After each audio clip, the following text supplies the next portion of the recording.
Hello, guys. Welcome to this space. The host will welcome us properly, but while we wait for that, I would like to appeal for us to share this space to our timelines, invite more people to come in here.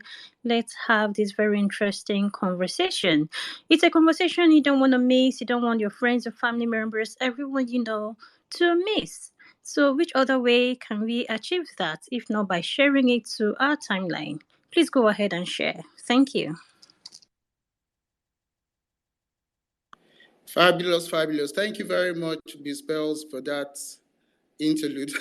I welcome everyone from around the world, within and outside Nigeria, to the spaces on the hot topics. It's a conversation around the campaign of Mr. Peter Obi, the presidential candidate of the Labour Party. My name is Oraye St. Franklin. With me as co-host in today's edition are Ms. Pearls, whose voice you just heard, and Mr. Jamilu Sifu. I'm sure they have a few words for you. Absolutely. Thank you very much, Arai, for putting this together. It's a very great honor to be here. I'm getting DMs already from people. Some people say they can't see the mic. So if that's your experience right now, you might just want to leave the space and return. So my name is Pearls. I'm a nurse. I'm also a public health practitioner.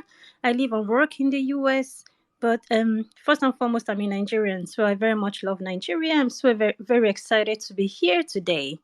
Thank you, Ryan. You're welcome, Pearls. Jamilu, I'm sure you have a few words for our participants this evening. Yes, thank you. Good evening, Barrister Osayere. Good evening, Pals, Mrs. Pals, His Excellency Valentine Ozigbo. Good evening to everybody that is here today. Yeah, as you know, my name is Jamilu Sufi. I'm a resident of Sokoto State here in Nigeria and an indigenous of Zamfara State.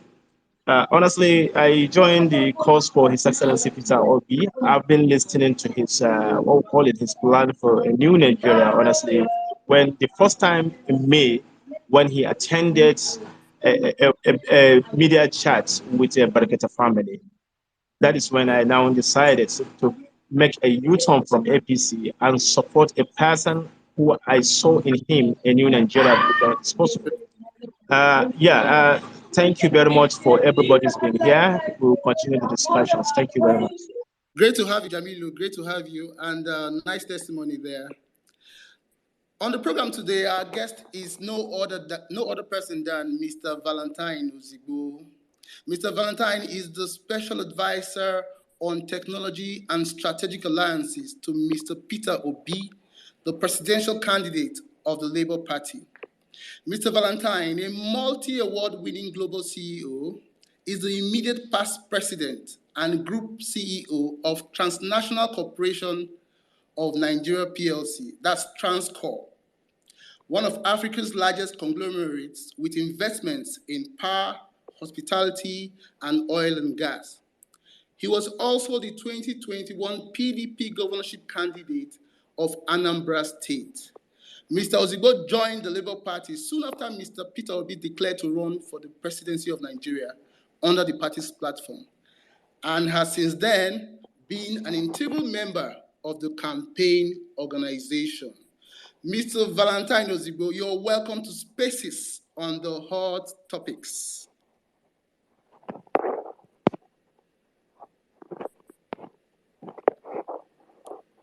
Can you put on your mic, Mr. Valentine, please?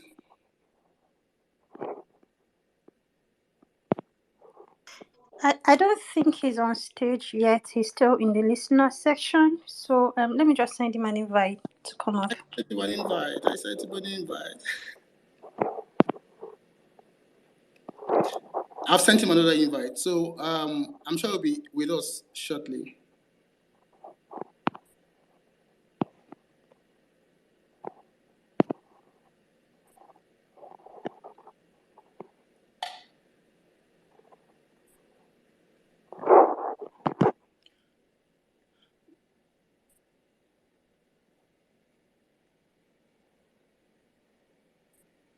I'm sure he'll be with us shortly.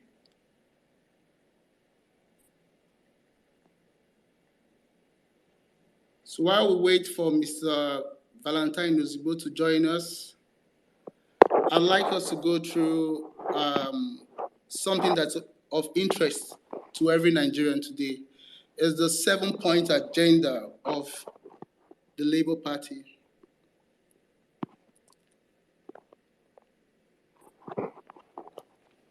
Now it's titled Purposeful and Participatory Leadership for National Rebirth, based on 7 governance priorities. The first agenda is to secure Nigeria by ending banditry and insurgency and uniting our dear nation to manage our diversity such that no one is left behind. The second goal is production-centered economy driven by agriculture for food security, manufacturing, and export to move Nigeria from consumption to production. I'm sure you've heard that over and over from Mr. Peter Obi in his interactions with Nigerians.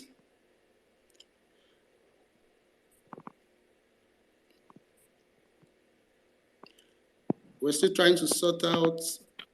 Hello, good evening, all. Can you hear me well? Yeah, great to have you, Mr. Valentine. You're welcome. You're welcome to Spaces on the Hot Topic. Thank you so much. All right. Thank you, Pearls, and thank you, Jamilu. Wow, fantastic. So prior to your coming on board, we told our participants a bit of who you are because, you know, your resume is quite voluminous. So we had to compress it to just about 3 paragraphs, which you know would take a lot of creativity on our part. Mr. Valentine, today's conversation is on the changing landscape of the 2023 presidential elections. It means for once in the life of our country, Nigeria, we have a formidable third force that is poised to take over power. Mr. Ozigbo, you're a long-time ally of Mr. Peter Obi. As one who has been involved in his story and the campaign, can you give us a sense of who the man Peter Obi is and what his candidature means for Nigeria? Thank you very much. Let me sincerely and warmly welcome all of you listening and all the other speakers to this Twitter space. To appreciate your sacrificing all you have this evening to join us. I am deeply grateful, honored to be hosting this, and thanks to again Oraye, Pearls, and Jamilu for playing the hosts. I want to also express how excited I am about a possibility of a new Nigeria. I don't think a lot of people could have imagined this level of enthusiasm and hope that Mr. Peter Obi is leading. If there's one thing that gives Nigerians the greatest amount of hope, this is it.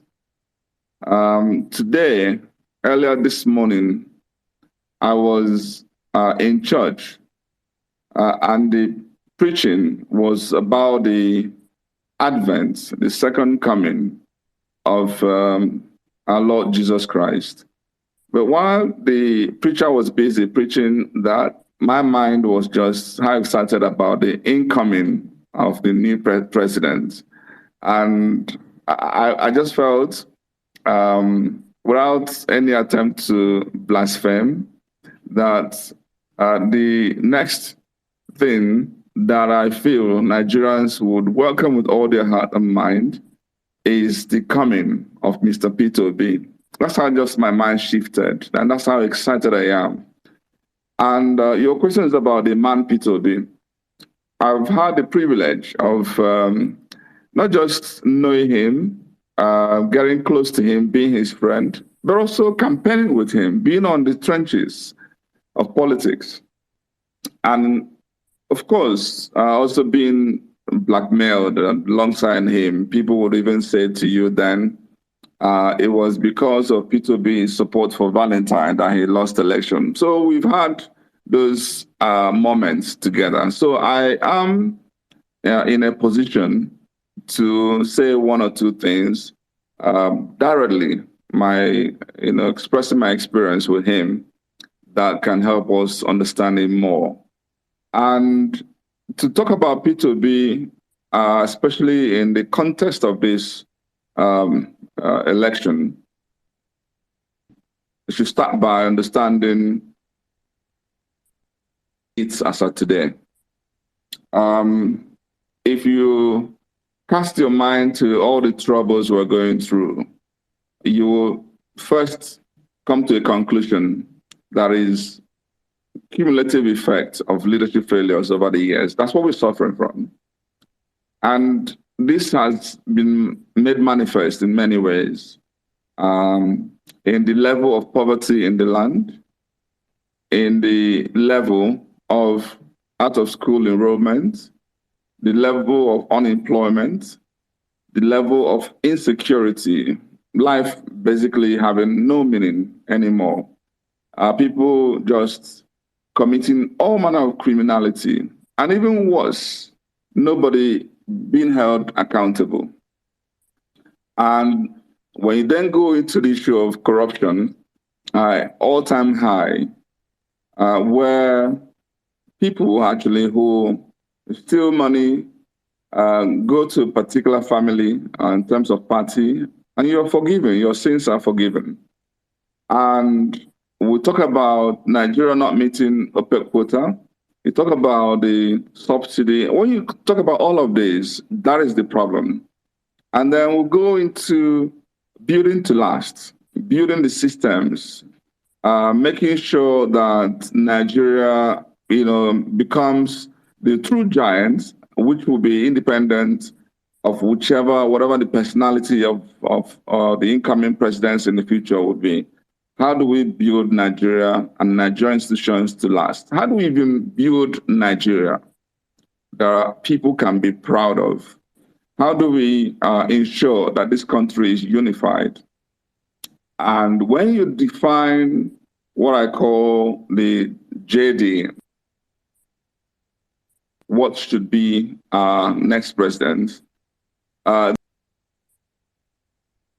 who Peter Obi is, you will see why he is such a perfect match. He is precisely the man that Nigerians need today.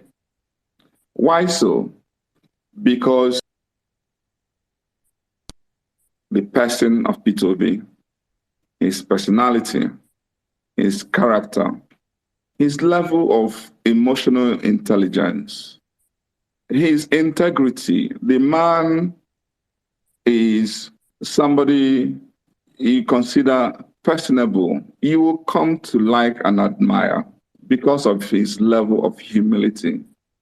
His humility is unparalleled. You can hardly find people that have gotten to the level, the height he has in society. And you could compare with Peter Obi. I say this mindful of the fact that he is also not perfect. Yes, nobody in this life is perfect. But who Peter Obi is, you can hardly find anybody that can come near. He is an enigma. He's somebody you need to study. He's somebody you need to honestly come closer to. And the more you get closer, the more you love him. This is precisely the fact. And talking about his character is also to talk about his drive. What drives this man? Why did he even go into politics? When he led Anambra State, the starting point of his campaign was, are we cost or are we the cause? The reality is this man is driven by service. He is somebody who made up his mind to come to serve. And this is why he had to do all he had to do to succeed to leave a legacy and still left a whole lot of money behind, abandoned his entitlements just to make sure that Anambra people succeed. And just also make sure that that legacy that he's yearning for, he lives. So when also people talk about this amount of money he has left, I want to put that in context. I'm using this to emphasize his character and his drive. Because if you don't get this right, a lot of other things, you won't get it right. If you know somebody's not coming to enrich himself, it's not about his greed, it's not about, and this is, unfortunately, the first thing you begin to identify with the other candidates, a host of the other candidates. What are they coming for? You will see a clear, remarkable difference, and why Peter Obi is precisely what Nigeria needs. So, what is driving Peter Obi? Why does he want to be Nigeria's next president? One thing is certain, is not to enrich himself or his family or his allies. And this is important. He is going to be a sacrificial president. President that would sacrifice anything to succeed. And that is why the masses of Nigerians love him. He has become the hero of our time. He has achieved what no Nigerian has ever achieved, building such a large movement that we're all excited about. That's why some of us are also in this sacrificially. It's not about what we're going to get or make. It's not about an appointment. It's not about, but rather a quest for a better Nigeria. So Peter Obi became the best governor, in my reckoning, Nigeria has ever produced. Why? Because he came, he listened, he learned, he executed, and he left legacy. He didn't know, I'm sure, the meaning of MDG before. But at the moment he came on board, God introduced him to it, he learned it, and he became a champion on it.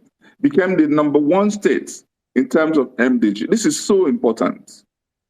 Millennium Development Goal, the things that are important, education, health, and also lifting people out of poverty. Once you get these three mixed properly, trust me, that is already a game changer for Nigeria. Yeah, we will also come to the issue of physical infrastructure, but this is the game changer. Let's get our people well educated and let's get healthcare better improved, and let's get us uplifted out of poverty, the capital income. So what I'm saying therefore is, if he could achieve #1, and for a state that was debt-ridden, that was involved in crisis, and he solved the insecurity issues in Anambra State, and left a whooping sum of over 75 billion. In today's, if you change this $150 million and over 30 billion naira into naira today, you can see the amount of money a governor left behind. And in leaving behind, he didn't say, let's just share half of it and leave some behind. No, he left everything behind. He actually denounced everything that he ought to be entitled to. His severance package, he abandoned. And up till today, not a single penny is being paid to him as a former governor. Who does that? Our other candidates, can we say the same thing of them? We know the answer. It is so obvious.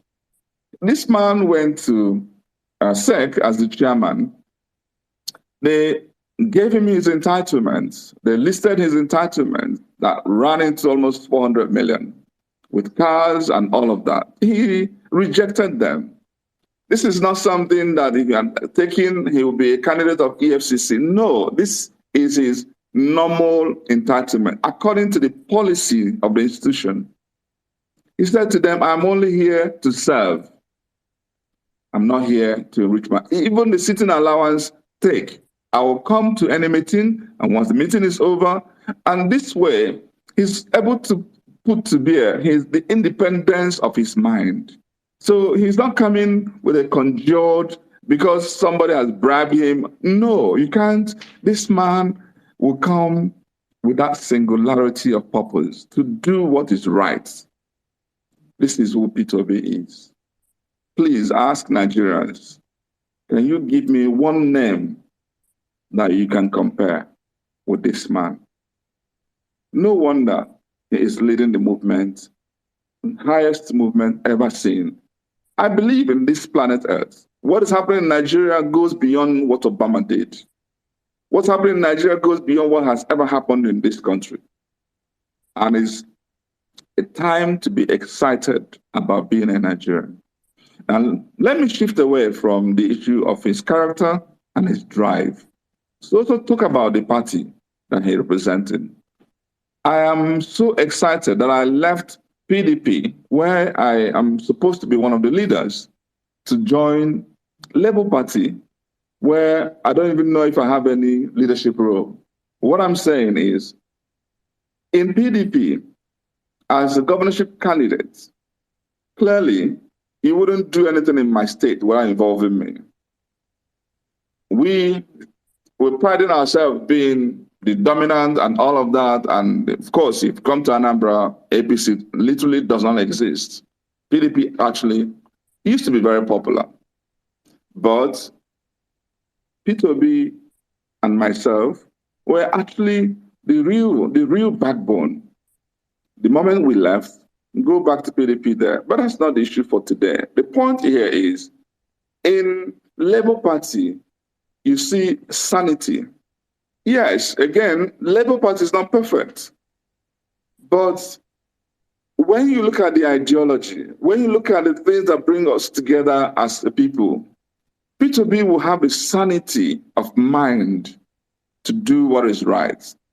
When you have gladiators, monsters, and all kinds of human beings in a party like APC and PDP would boast of, for you to, I did my primary in PDP in Anambra State in June. By July, by August, by September, by October, we were still managing monsters in Anambra PDP. You have to placate them, you have to beg them, I was in court until I got to Supreme Court twice, but I beat them. I beat the hell out of them. Why am I saying this? The trauma of trying to serve from a wrong party is enough to derail you, no matter how good you are. Peter Obi is coming from a party that will give us sanity. Yes, like I say, no party is perfect, but you cannot compare the imperfection in Labour Party with the criminality that happened, that we're already seeing the signs. You don't need anybody to tell you what's happening there. They can tell you.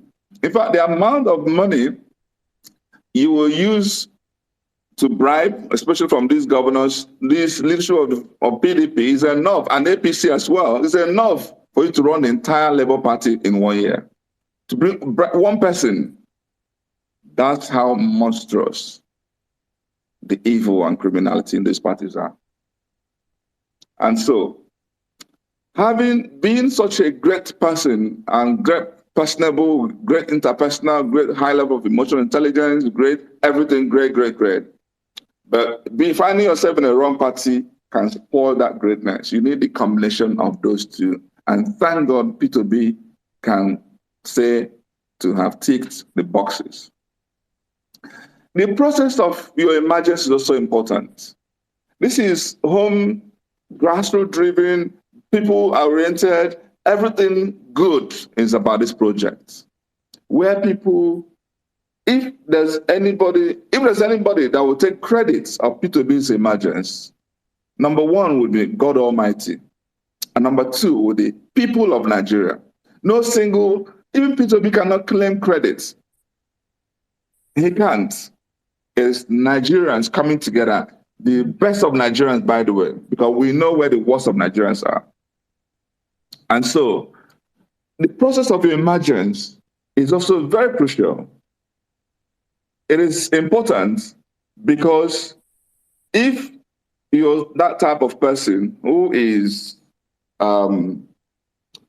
desperate, those who will even go to shrine and swear to an oath and bury Bible and Quran, and so that if anybody does, they will. People do all kinds of things because they're desperate, but that's not the process. You can see how much was distributed in the primaries of APC and PDP. And when people have invested all this amount of money, most of them stolen, the tendency is to make all those money back and manage in all these gladiators in a way that would derail again you. So you need to be the right person in the true definition of right person. And that right person consists of a lot of things: character, drive, competence, capacity, commitment, compassion, being in the right party, and also coming through a right process. And then we'll take it to the next, which is the messaging, the commitment, the promise, the manifesto, the blueprint, the deliverables, the expectations of people. And this is where Peter Obi also trumps every other person on this race, to the extent that just to do an ordinary debate, others are shunning away. They are scared shit out of everything in them. Who can be on a podium to tell you the problems of Nigeria, to tell you the comparatives with developing and developed and undeveloped economies of the world, to tell you how each of these countries have moved, what they did to move, and how we're prepared to do equally and more to move and catch up, to tell you the how of the deliverable. They used to criticize him. He talks about the problem. No, of course, because he always starts by enumerating the problem. Some of them have also short memory. They forget that he adds the solutions to the problem, to how to conquer those issues. And let me tell you this, when a man makes a promise to you, please don't focus on the promise, focus on the character of that man. I don't care that anybody can tell me 1,000 things he can do. If that person cannot be trusted, that 1,000 things reduces to zero. I would rather the man who I can trust telling me less things, and how much more when he's been telling me enough things. Peter Obi, in terms of trust quotient, is miles above the other candidates. Ask even those who support the other candidates. They don't trust them. Some even support them in fear because they know, oh, if you don't support me, your business is gone. If you don't support me, I will come after you. That's the reason some of them support. They tell us, they come back, please, oh, I'm obedient, but you know I have to be there, otherwise I'm finished. We hear things like that. So what I'm saying to you is, Peter Obi ticks the right boxes. And Peter Obi is leading a movement that is unparalleled. We've never seen anything like this. The youngsters of Nigeria have embraced him to the extent that jitters have been sent to the other camps. The old people equally, the leaders. In fact, I used to lose confidence in the people of the older people. I used to have little respect because when I used to always talk about what did you do when Nigeria started derailing? I hold you guys responsible. You have eaten away the future of the Nigerian youths. It's part of the reason I joined the NSAS movement, because I was opposing the cumulative effect of bad leadership we suffered. But now, when I look at some older people, I now come to a conclusion that we still have living legends among them. When I hear the likes of Padebanjo, today he is my living legend. I would do everything to celebrate that man anytime I have the opportunity to do so, because he stands on principle, because he doesn't just stand, he walked the talk.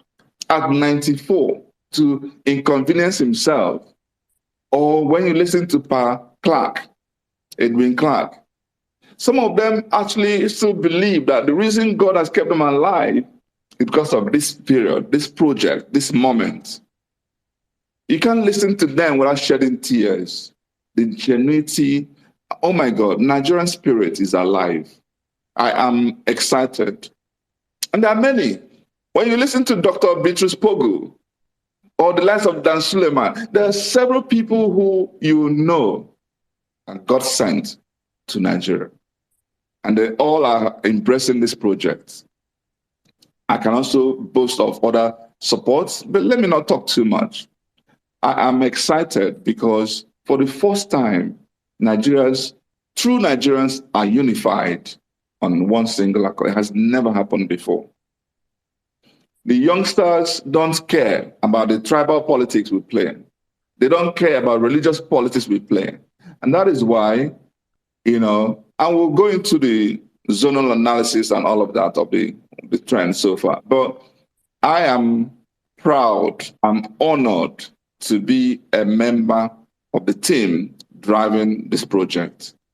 And I have to thank a lot of people who are leading this charge, from the national chairman of Labour Party to the DJ of the campaign, to the campaign manager, Oselo Kobaze, to the entirety of the team who are sacrificing everything that they have to see that we succeed. God will not only bless this project, He will bless each and every one of us. The support groups, you have done incredible things, but this is not me. I'm not in the position to give this thanks. The principal has been doing that, and I think he is in the right position to do so. But I am thankful to God that I'm witnessing what I'm seeing in Nigeria of today. This is the reason a lot of people are even slowing down the quest to abandon Nigeria totally. This is why a lot of diasporans are eagerly awaiting what is going to become of a new Nigeria. Thank you. Wow, thank you so much. Thank you so much, Mr. Valentine Ozigbo. That was really touching, quite detailing of the person of Mr. Peter Obi. I'm sure people are taking notes. I'm very sure these things are percolating hearts and minds, not just within Nigeria, but across the globe, giving you very unique insights as to the person of Mr. Peter Obi. Pearls, are you there? Absolutely, I'm here. Thank you so very much, Mr. Valentine, for that. So before I go ahead, I'm getting lots of messages from people asking when they will be able to engage you. So guys, we will open the floor real quick for everyone to be able to engage Mr. Valentine. But before we get to that, we have some questions for him. So Mr. Valentine, I know that today, His Excellency Mr. Peter Obi is considered by many as the front runner in the 2023 elections. Can you just give us an insight, like a sense of how this was achieved, given that Labour Party was never considered capable by the establishment of pulling this off, because it came as a huge surprise to everyone, the kind of support he's getting. So do you want to just give us a sense of how this was achieved? All right, thank you. If I tell you that I know, I don't know. I honestly don't know. I think God finally has answered, is answering the prayers of Nigerians. The only way to describe what is going on, that the hand of God is at work. That's the simplest way to describe this, that the hand of God, otherwise, who could have imagined? Let me tell you, I believe that even Peter Obi could not have imagined this level. In fact, when I listen to him talk about where he thinks he will get to by end of September, by end of October, by end of November, by end of December, we're even hoping we're going to be top 3 by end of December. But by September, he was only number 1. So he has no clue how we got here. I think first thing is success happens when opportunity meets with preparedness. I think Peter, without even knowing, had prepared himself all along, and an opportunity struck, and the two coming together is giving us success. That's number 2, beyond the God factor. This is very important. And number 3, I'm also fully convinced that Nigerians are tired. Nigerians are angry. And Nigerians reject the status quo. And the status quo is defined by a combination of PDAPC. You know what I mean?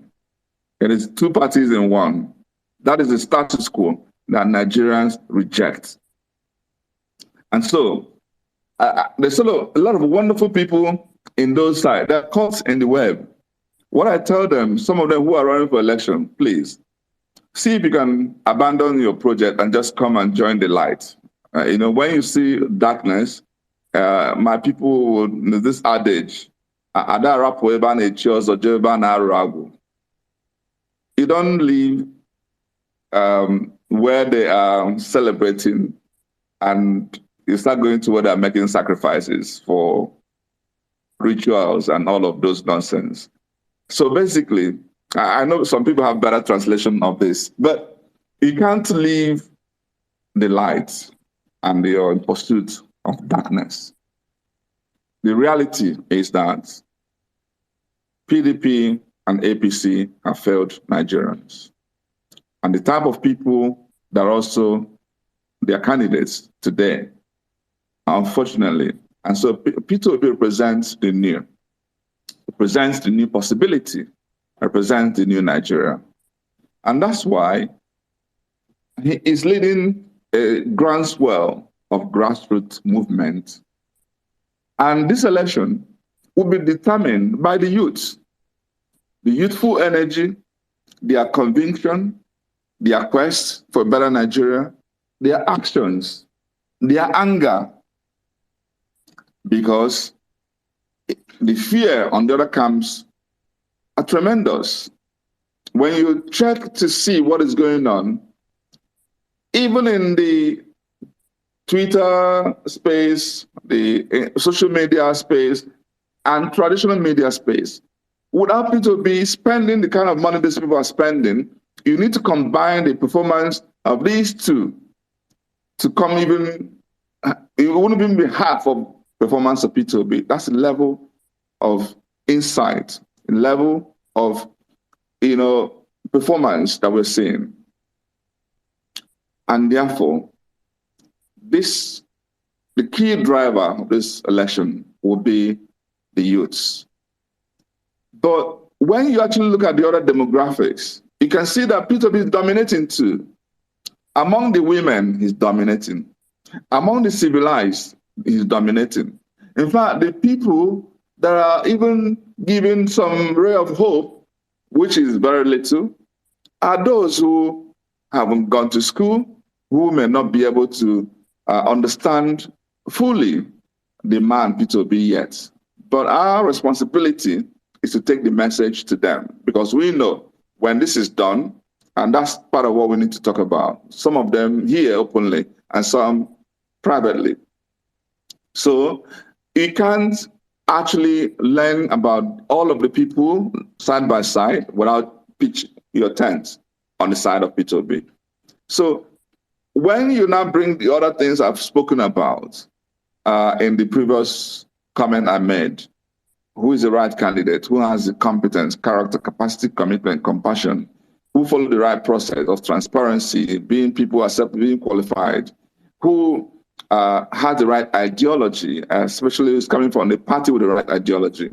Who has the right message for the people? Who is listening to people? Who saying what people actually need at this point in time?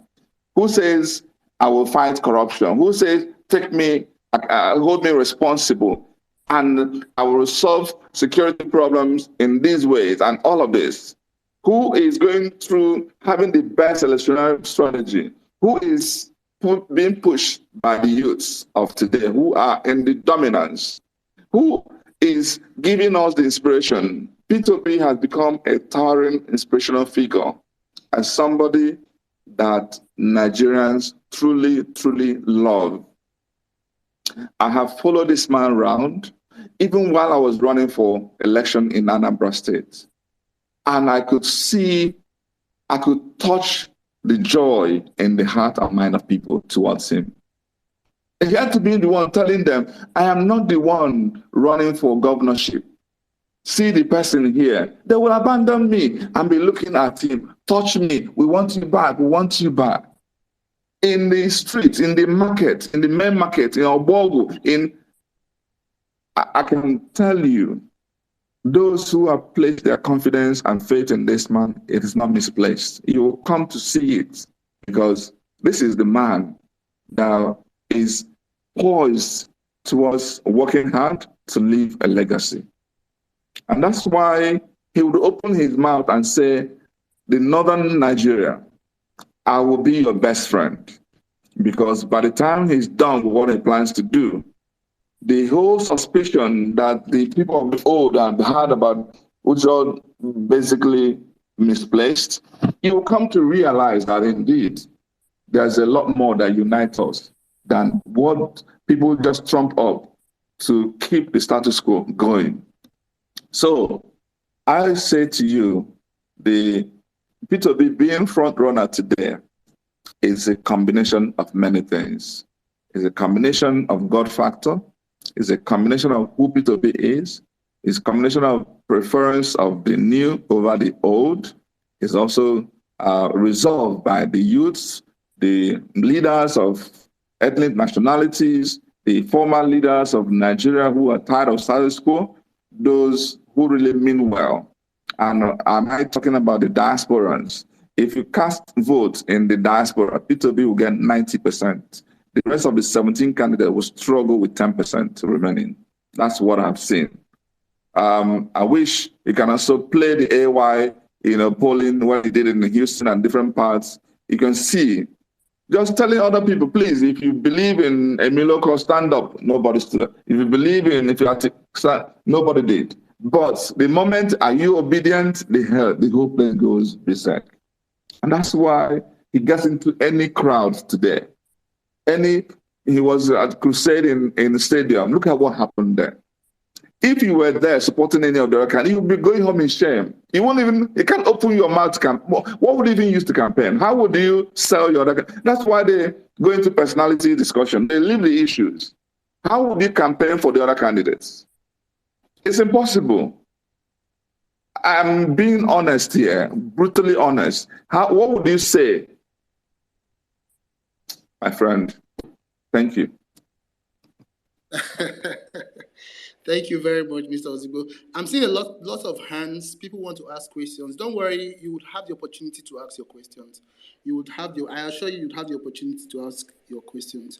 Jamilu, I'm sure you can come in here now. Jamilu, are you there? Some of the key issues Mr. Ozigbo has said, in the course of this conversation is that the 2023 presidential elections will be determined by the youth of our nation. Quite instructive. And it's happening already. Jamilu, please come in. Jamilu is having a little bit of network issues. Should we just take one or two people before we pass it over to Jamilu? Go ahead, please. Go ahead. Okay, then we have lots of hands up, so I'll just take everyone according to how we came on stage. I will start with Akunesiobi, and then we'll have Grace, one guy, one lady. So Akunesiobi, I'm sorry if I mispronounced your name. You have the mic for 2 minutes. No, you actually did not. It's Akunesio BK. Okay. Okay. Thank you, Mr. Valentine. Thank you for providing us with the opportunity to speak with you today. I just have about 3 questions to ask. First of all, let me first say that I know that we are winning this election. You know, if we sustain the momentum, if we keep doing what we are doing, we are gonna win. But and listening to the former SGF Babachela, while listening to his interview the other day on Rise TV and Channels TV, further lent credence to what I have just stated. But here are the things that I think could pose some challenges, to our objective. Now, are we like? I want you, if you can, to tell us, what zones, no region, what zones you think, we are doing good, and what zones you think we need to put in more effort to convince people, to embrace our movement. That's one. Then number 2, is Labour Party, doing anything or thinking about what they could do on the election day about vote buying? Because I think this is gonna play a major role that day. Believe me, Nigerians are very poor, very sad, but that is the reality. Nigerians are very poor. So is there anything Labour Party is planning to do in respect to this? That's number 2. Then number 3, do we have what do you call them? What do they call them? Is it party agents? Like those who go out there to monitor votes, and just to make sure that those are vote canvassers. Exactly, make sure that everything goes, the way it should go on that particular day. Because I know when I used to live in Nigeria, I used to see those party agents monitoring votes, to me, also they also stayed there to convince people to vote for their parties. So I don't know if Labour Party, if we have all these things in place. So thank you. Those are just my questions. Thank you very much. Do we have some more questions before I then respond? No, I think you should take this one. I think you should take this one. Okay. Okay. Let me deal with these ones. Yeah. All right. Thank you. My brother Akunesobike, I salute you. The first is basically a regional analysis to know how we're faring. I think the best way to honestly understand what is going on is to look at the latest poll that came out from next year. Our next year group is a group that's been consistent in what they do. I have followed them in the past and what they've done in the previous elections and the analysis. And what they did that's unique, what I love about what they did is some of us know that we are doing exceptionally well in the urban cities. If you conduct any poll, for instance, on social media, it will embarrass the other candidates. I've seen people from the other camp who started poll, and they see that Peter Obi was at maybe 70%, and the other candidates sharing the remaining 30%, will shut it down. They won't allow it to continue. So it tells you that among the civilized, we are among the social media savvy, among the people who are well read, among the people who are working, among the high-end middle class, among people who live in the cities, among those who basically are either in school right now. Peter Obi is miles above. But we couldn't really fathom how well we're doing in the rural communities. we could figure out in some areas we're not sure. So this poll helped us gain insight, and it was clear that, in the Southeast, Peter Obi is exceptional because they know him better, because they trust him, because they know he is a bundle of service. They know his track record far more than any other. That's where he served, and that's where he lived, still lives. And so getting 94% from polls in rural communities using Abia and Imo wasn't a surprise. In the South, at about 67%, 68%, is exceptional. It means that the other candidate will struggle to get spread in the South. So, and also in the North Central, at 60% approximately, tells you that he is doing well. There are states there who do far more than some others. Places like Plateau, Benue, Abuja in the North Central can tell you exceptional. Not as fantastic as maybe a Niger or Kogi, but you can see the trend going up. Each time we see polls coming, the trend is moving. So a lot more people who are yet to make up their mind are already making up their minds. So from the poll, a paltry sum of about 7% is yet to make up their mind. In the previous ones, we were getting up to 30, 40, 50% not making up their mind. So as election gets closer, many more people would have made up their mind. And this poll also was able to determine that 83% of people had made up their mind, nothing else changed that mind. So can also go to bed. And so North Central is looking very good. So he is one candidate that is almost certain to win 3 zones at minimum. And this is why already, when it comes to popular votes, he is number 1. In fact, he's, in some cases, you find that the combination of the other 2 candidates vote equal his own performance. Now, I said it because not derogating the rest of the other candidates. We know there are many other candidates, but when you're doing some analysis, at some point, just narrow your mind to the top 4. And then that's what we look at. When we start seeing the trend, any other person coming up there, we will also add that in the analysis. And polling usually is across the entire 18 candidates. But over time, people start to react based on the other 4.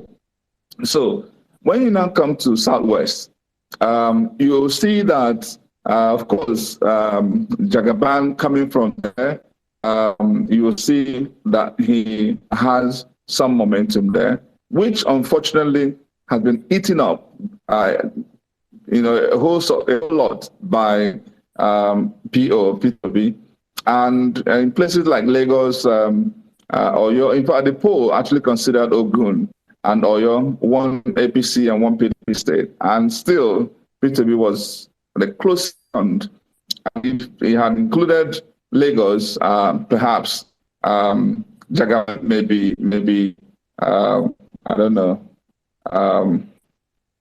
his pants, because I'm shocked how Lagos may have accepted Peter Obi. And I think that under normal circumstances, Peter Obi will likely win in Lagos.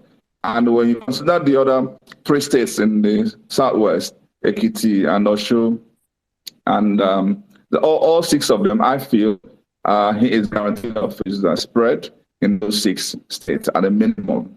Now, with that, let's now shift our mind to the areas that people consider us weak, the Northwest and Northeast.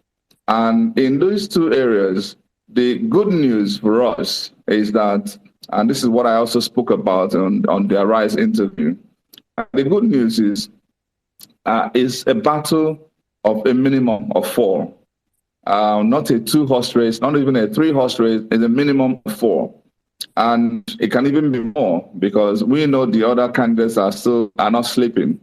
So when it is like that, it tells you that Peter Obi And the good news for us is that the trend is going up.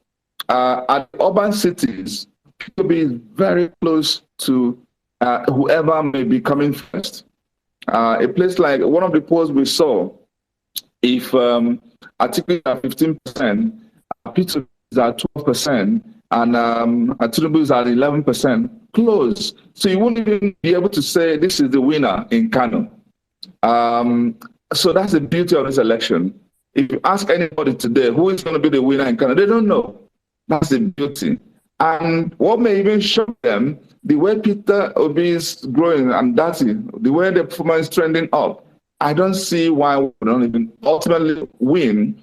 Yes, the Northwest may be catching up later than the others, but they may end up catching up because we still have enough time to build that momentum, especially when a lot of the things we are planning gets unleashed in those areas, because we're not going to relent. We want to win in the entire 6 zones. And at a minimum, get our spread in the entire 6 zones.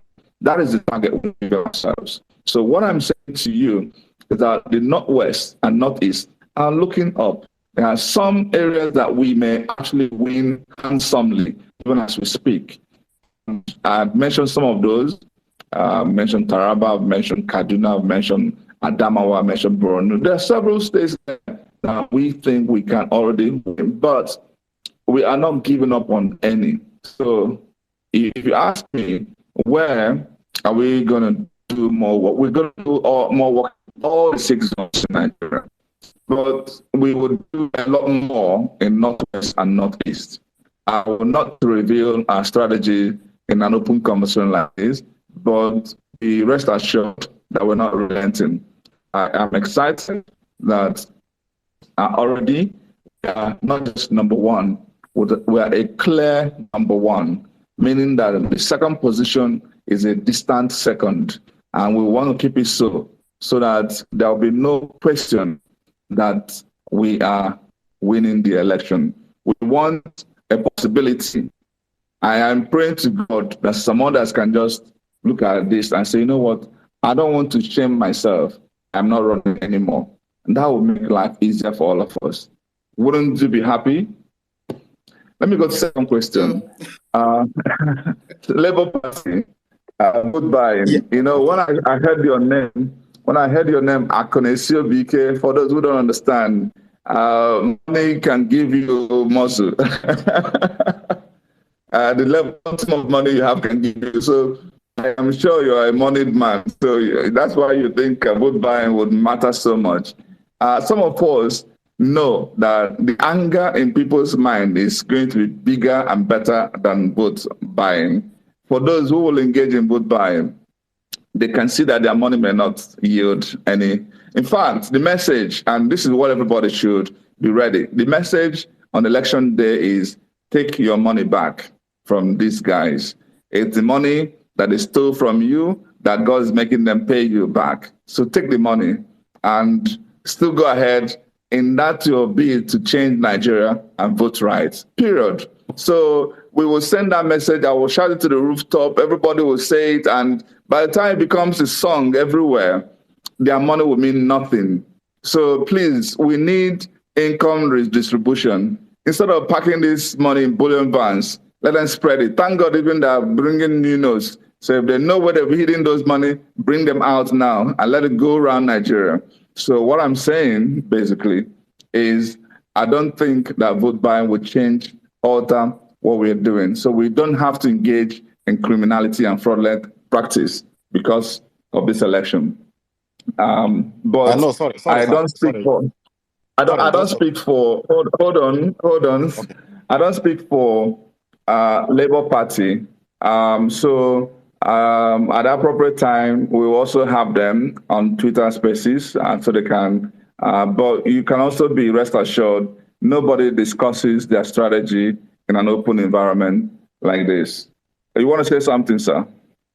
Yes, sir. Yeah, I just wanted to correct an impression. I wasn't in any way suggesting that we should engage in vote buying. I was only asking if there is something we plan doing about that. That's all. That's all I wanted to know. Not that I was suggesting that Okay, we should. okay. I thank you for that. Okay, so I've also responded to you. Yes, what we're gonna do is use counter messaging to demean whatever the value of that vote buying if they're so engaged. So everybody will be prepared. Me and you will need to work hard to convince the rest of the voters that if you decide to collect money, if you can withhold not collecting the money, fine, fantastic. But if you don't want to resist the money, collect the money and like they say, it's waka, bid and waka and move on. Party agents are clearly every party of repute, of meaning, of substance would typically have their party agents. And we do have a strategy. I'm sure we are ready because we're going to submit the agents anyway to INEC, upload them, and the process is already ongoing to assemble these agents and possibly train them and get them to understand their responsibilities on the election day so we can, first of all, get out votes. Number two, be there to make sure people vote. Number three, be there to make sure votes are counted. And number four, to make sure the votes are uploaded and transmitted before they leave any agent out of the hooks. So we will insist that things are done and done well. So this is the message. Sometimes we think we need to wait until big training. This is it. Even if this is the first time you're hearing this type of thing, hear it now. Pass the message on. We will need our people trained to make sure that, number one, they get a lot of people. Please go out and vote, go out and vote, go out and vote. That is important. Number two, be sure they have voted, so that if they have electronic issues, internet issues, let's make sure we solve them. A lot of times, if it means using your phone to hotspot, make sure that let votes happen. Number three, you're going to be there for votes to be counted because it's important. So you can record it and can snap it, you can video it and all that. Number four, insist, transmit. Open the BVAT machine there. You see, transmitted, success, fantastic. Then we're ready to go. Because once you get it right at the polling unit level, we are totally right at the end of the spectrum. So that is it for you, Akunestebike. Thank you so much. Thank you, Mr. Valentine. Pels, I think you should call more people to ask questions. In the meantime, there's a tweet just above your screen. You would see a tweet by Aisha Yusufu, putting out the bank names and numbers of the Labour Party for campaign donations. Please, we are taking every opportunity we have to raise funds for the campaign. So much as you can, no amount is too small. Please take advantage of the opportunity and add your own, add your voice and your mouth to what affects your destiny, as it were. Pels, please, go ahead now. Thank you very much, Oraye. So yes, guys, that tweet is on the Jumbotron, so do well to put your money where your voice is. So real quick, and when you're done asking questions, please can you step down so we can bring all the people up here, because we have lots and lots of people requesting. So we've had a guy ask a question. I'll pass the mic over now to a lady. Hello, Grace. How are you doing today? Yes, hello, good evening. Good evening, everyone. Good evening, Mr. Valentine. My name is Grace, and I live in Norway, and I'm also part of the Obidati group here in Norway. I just have two questions because the first speaker has already had some of the things I've been worried about. First is because we've been saying that a lot of support group in the north, they are complaining about not having campaign materials. And like what you said, this is the area we really need to work on. And I also believe that as well, just as like the Obi support group in Norway, they supported the Southern Kaduna people with 5,000 posters and some stickers. So what are the plans of the Labour Party, to actually support these young people in the North that are ready to work and to mobilize people and to synthesize people, but they don't have campaign materials, and they are really complaining about posters, that they need posters. That's my first question. And the second one, you talk about the election in Lagos. Obi is winning the election. You see, I was part of the Presidential Campaign Council in the last election under diaspora in the PDP. And I know what happened in Lagos during election day in the most populated area of the Igbos. So what is the plan of the Labour Party? Because that day, the truth is that their strategy is to go to where Obi will have the most votes and go and disrupt them, to disrupt them, disorganize them. So what are the plans of the Labour Party to what is going to happen in Lagos on election day? Those are my two questions. Thank you. Let me come in here, Lady Grace. If we tell you what the strategy is today as to how we intend to combat aggression on election day, don't you think they will change their strategy? I don't know. Okay, don't worry. No, don't worry. Don't worry. People had a plan in mind to that. So if you tell me, yes, there is a strategy in mind, there is a plan, to that, I'm fine with that. Okay, fantastic. Thank you. So let me start off with the comment from Oraye about the support, because that comment also actually speaks to the first question from Grace. We need a lot of support for this project. Believe it or not, a lot of what you've been seeing from Peter Obi has actually been his personal resources he's deploying, and nobody runs an election like that. Of course, we're also aware loads of sacrifice a lot of people have made, especially when we were conducting those marches and all that. And it got to a point that people started being lethargic, but we can't give up. We have less than 90 days to the election. Whatever we have to do, I believe we can get up to 1 million people who can give 10,000 naira a month to the end of this project. This is the right time to get it done. Please go to obidaticampaign.com, obidaticampaign.com. Donate handsomely and consistently. This way, we're able to have enough to provide the campaign materials that Grace is talking about for the North. This way, we're able to engage in more logistics, in more radio adverts, in more, several things demand money. Please, do so now. Yes, we started late, but it's better late than never. And reason, we've been careful. Initially, when Mr. Peter Obi was traveling to sensitize those in diaspora, they started saying, oh, it's being funded by foreign people. Meanwhile, he went to those trips, came home with nothing. And because of fear, because we know we're being targeted, so we're being extra cautious. What I'm saying to you now, please go obidaticampaign.com. And if you also wish to support the Labour Party, go to labourparty.com.ng.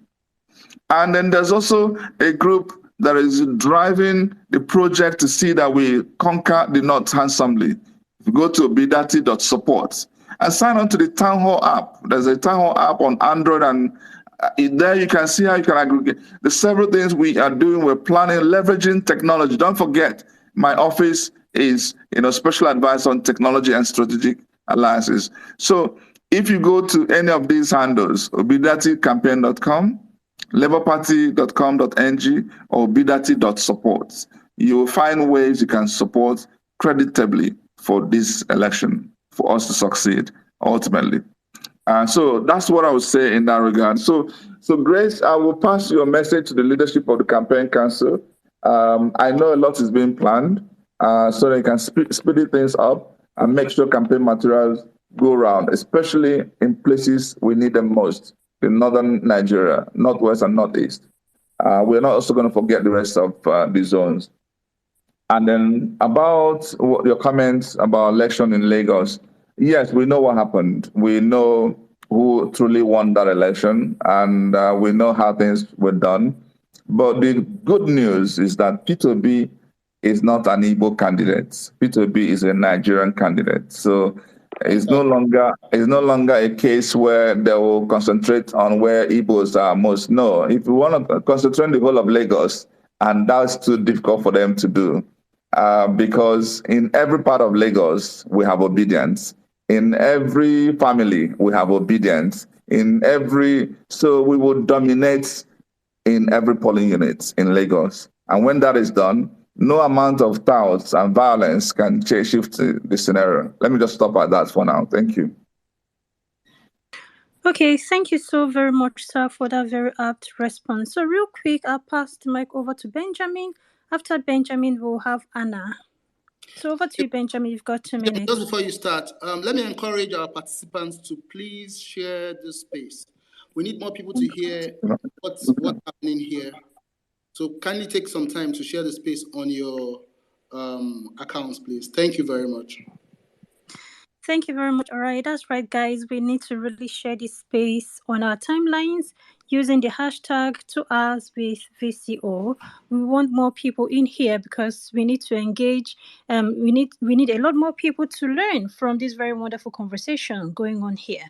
So please, guys, take out time, share this space on your timeline. I'm appealing from the bottom of my heart. So over to you, Benjamin. You've got 2 minutes. Thank you, everybody. I want to thank the host, Ms. Pearl, and His Excellency, Mr. Valentine Ozigbo. I want to say thank you for coming here today to talk with us. And I just want us to know, we Nigerians, and I have two questions. The first guy that asked the question actually asked the question indirectly, but I also want to place the question very well. So we have some states that we tag in statistics that they are swing states. And those swing states, we are having issues of campaigning there, especially in those states where I came from, and the governor decided to punish us by not allowing us to place any billboard. But we devised another means by producing mini billboard and using wooden to erect those billboards in all the 18 local government, which we started last week. Now, we have also started a project in the northern part of the country, which is most vital region for us. And those things we are passing through there is very, very horrible. They don't allow us to use to air any jingle on any radio station. They don't even allow us to place anything that has to do with advert on any public places and all that. We know that you guys are very, very busy, but if there are strategies that we can also use, or even if there's any way you guys can help us so that we can pass those materials to the people in the villages, in local community that are not having access to electronic and mediums and Twitters and all that, so that we can actually do that. Like last week, me and my organization, we printed 250,000 billboard, and 200 is going to the northern part of the country because that is one of the most swing states where we have most swing states, and that is for that. Like I said, like you said from the beginning. I'm so sorry to interject, Benjamin. Do you just want to round up in a minute because we have a minute is too small. A minute is okay. Sorry. I just want you to know that we are doing all we can. We have stayed in the darkness for very too long, and we have beginning to see the light through Peter Obi. Our future rests on the shoulder of Mr. Peter Obi. That is why we are doing this. Please, if you can just throw more light into that, if there is any way that we can come in and place those billboard and other campaign materials, I think that would be best for us. Thank you, and God bless you, sir. All right. Thank you so much, Benjamin. I like this comment. I like the question. I also like the ingenuity that you guys are coming up with in solving the problem, like the one you've highlighted in Edo. We will always keep looking for new ways of succeeding I don't believe in people giving excuse for failure. Just figure out ways to succeed, and let's tell the story. And that's what makes us. That's why this project is what it is. It's a shock to the old order. They don't know where to start from. No matter what they try to throw at us, it's not sticking. And so well done, and well done, and well done. Thank you for what you guys are doing. And there are a lot of ways we can collaborate, build synergy, and succeed, especially as regards the northern part. I'm happy that someone like Ibrahim Abdul Karim is also on this listening, and also one of the speakers. I would suggest that two of you get to talk. He is highly connected. We have actually secured enough sufficient, and of course we can always do more radio schedules in the north. And so I see a lot can be achieved if both of you can collaborate. So so we should try and share contacts after this call, and we'll take it from there.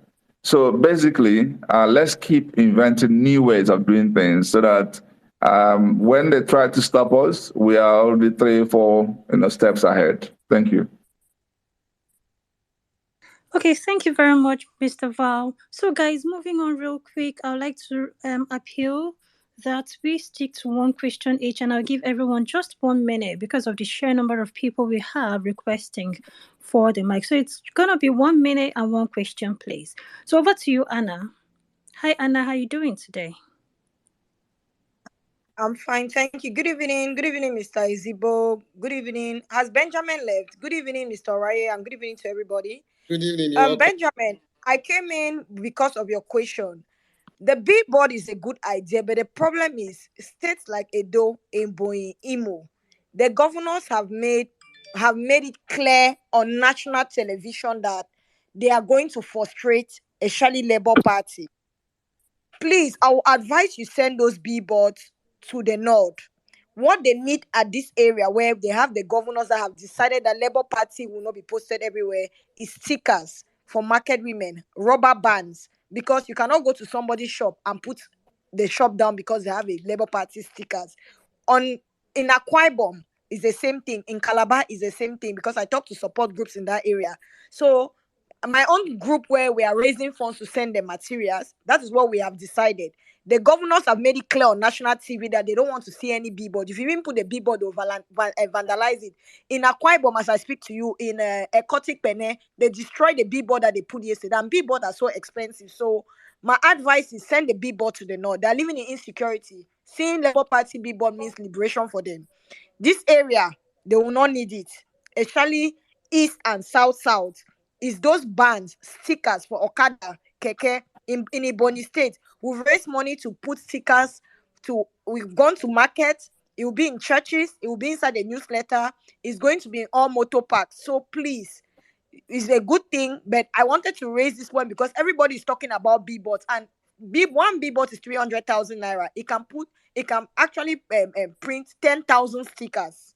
So you can send the billboards to the north. In Lagos State, even you can't put a Labour Party this thing. By the time you put it in the money, it's been destroyed. So let them know that there is no Labour Party. The Labour Party is in every house with stickers, with handbands, with aprons on market women in the market, motor parks, Okada riders. They have Labour Party stickers everywhere, even in taxis and Ubers. So the billboard can go to the north. They need it because of the distances, the space, the insecurity they're living in.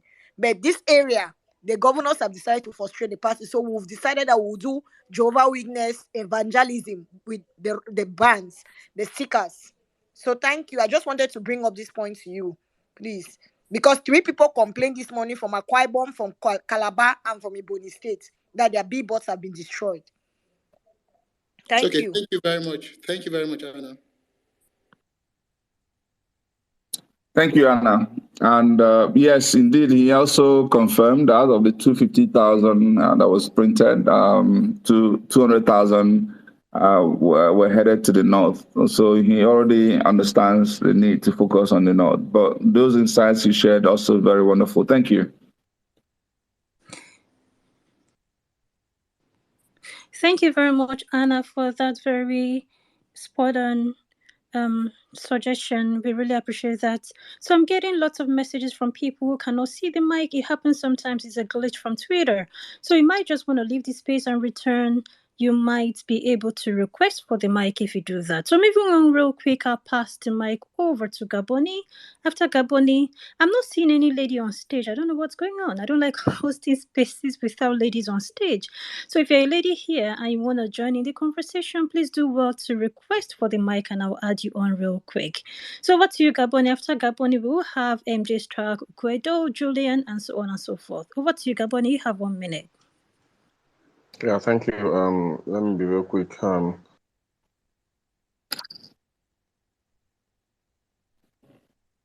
and foremost, before something that is very our points from Mr. Peter Obi is doing like sometimes 6, 7, 8, 10 meetings in a day. Please, I think by the grace of God, he's going to be our president, and we need a very vibrant, he's vibrant, we know, but I think he should. How is he resting? Is he fine? Personally, I want to know: is he fine?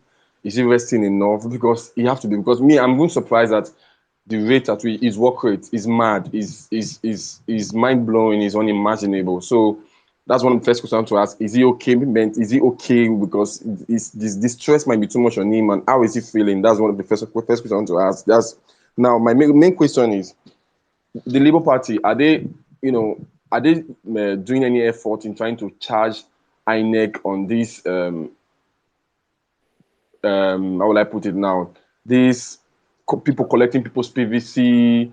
So these allegations will be end of collecting PVC, duplicating it, and all these shenanigans these current governors are doing that are trying to bypass the INEC system. Because I hardly see a Labour Party as a party coming out to charge INEC. I think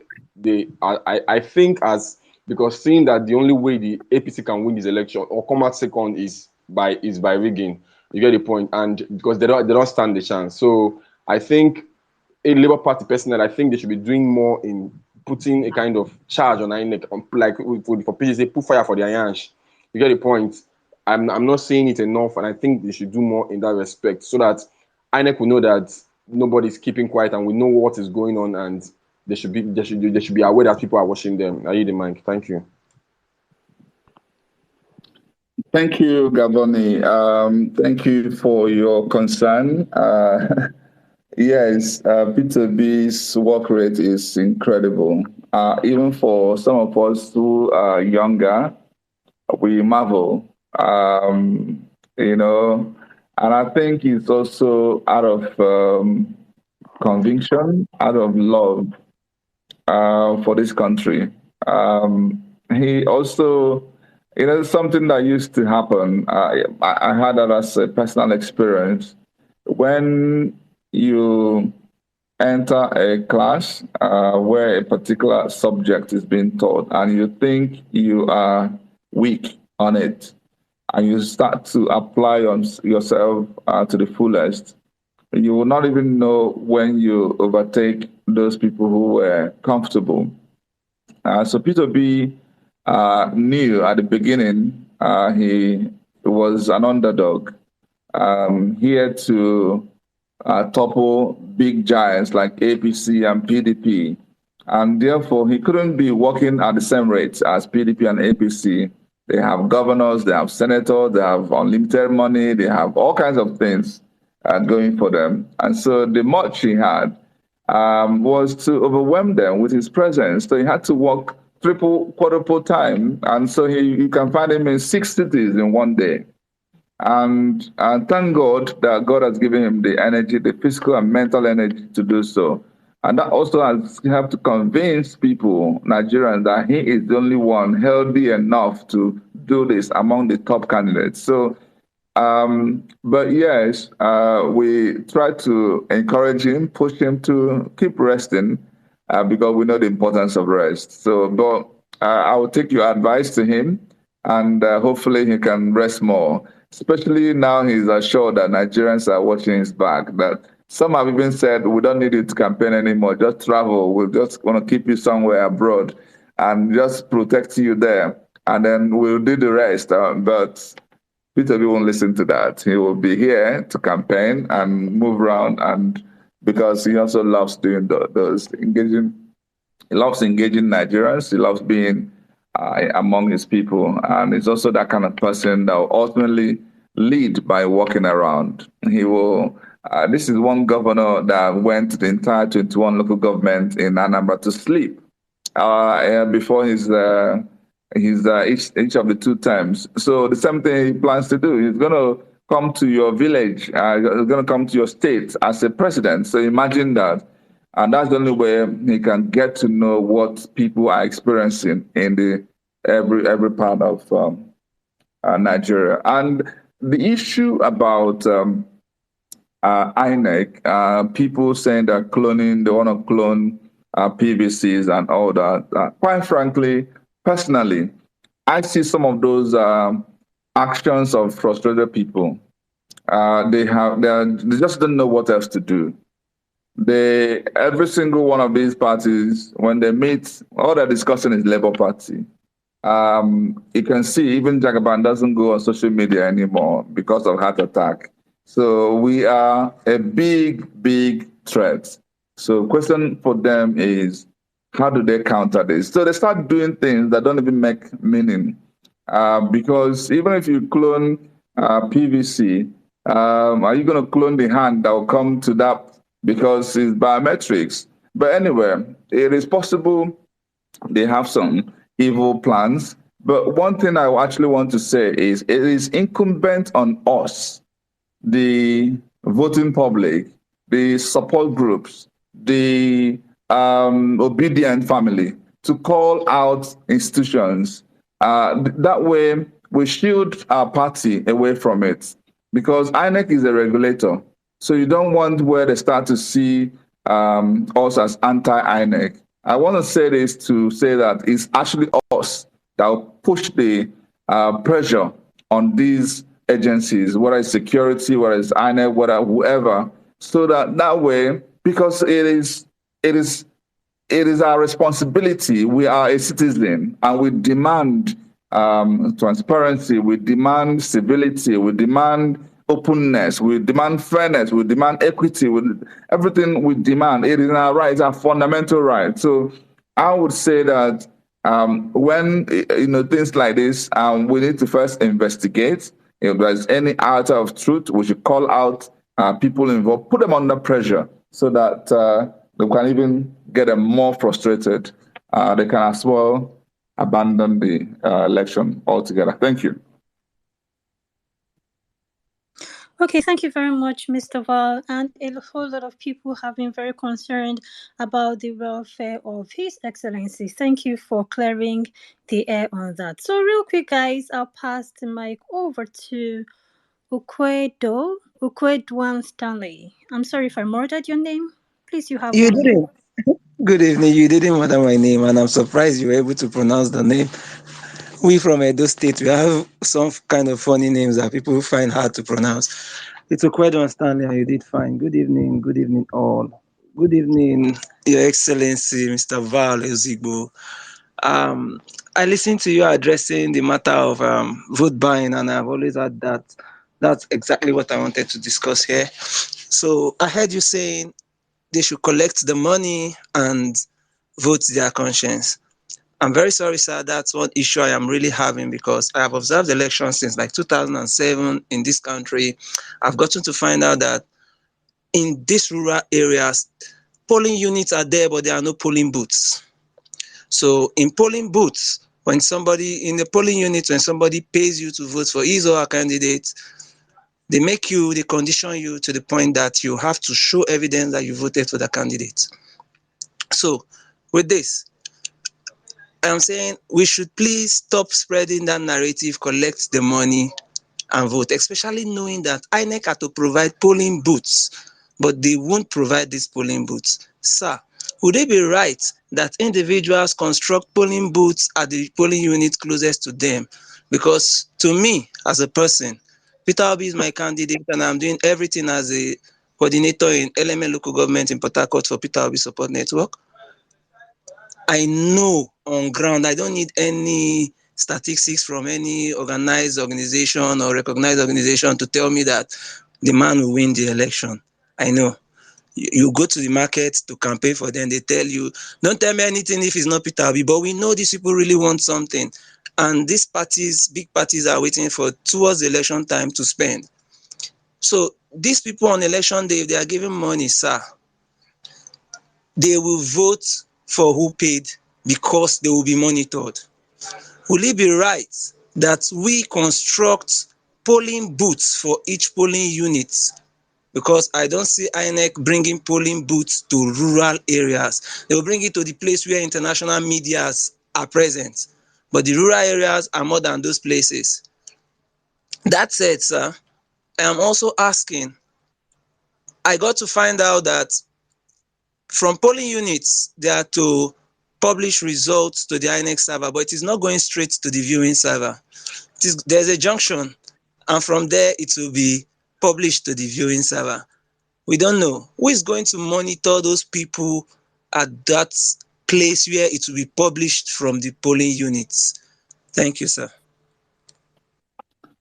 Thank you so much, my brother. As a matter of fact, what you just shared will be one of the takeaways of our conversation tonight.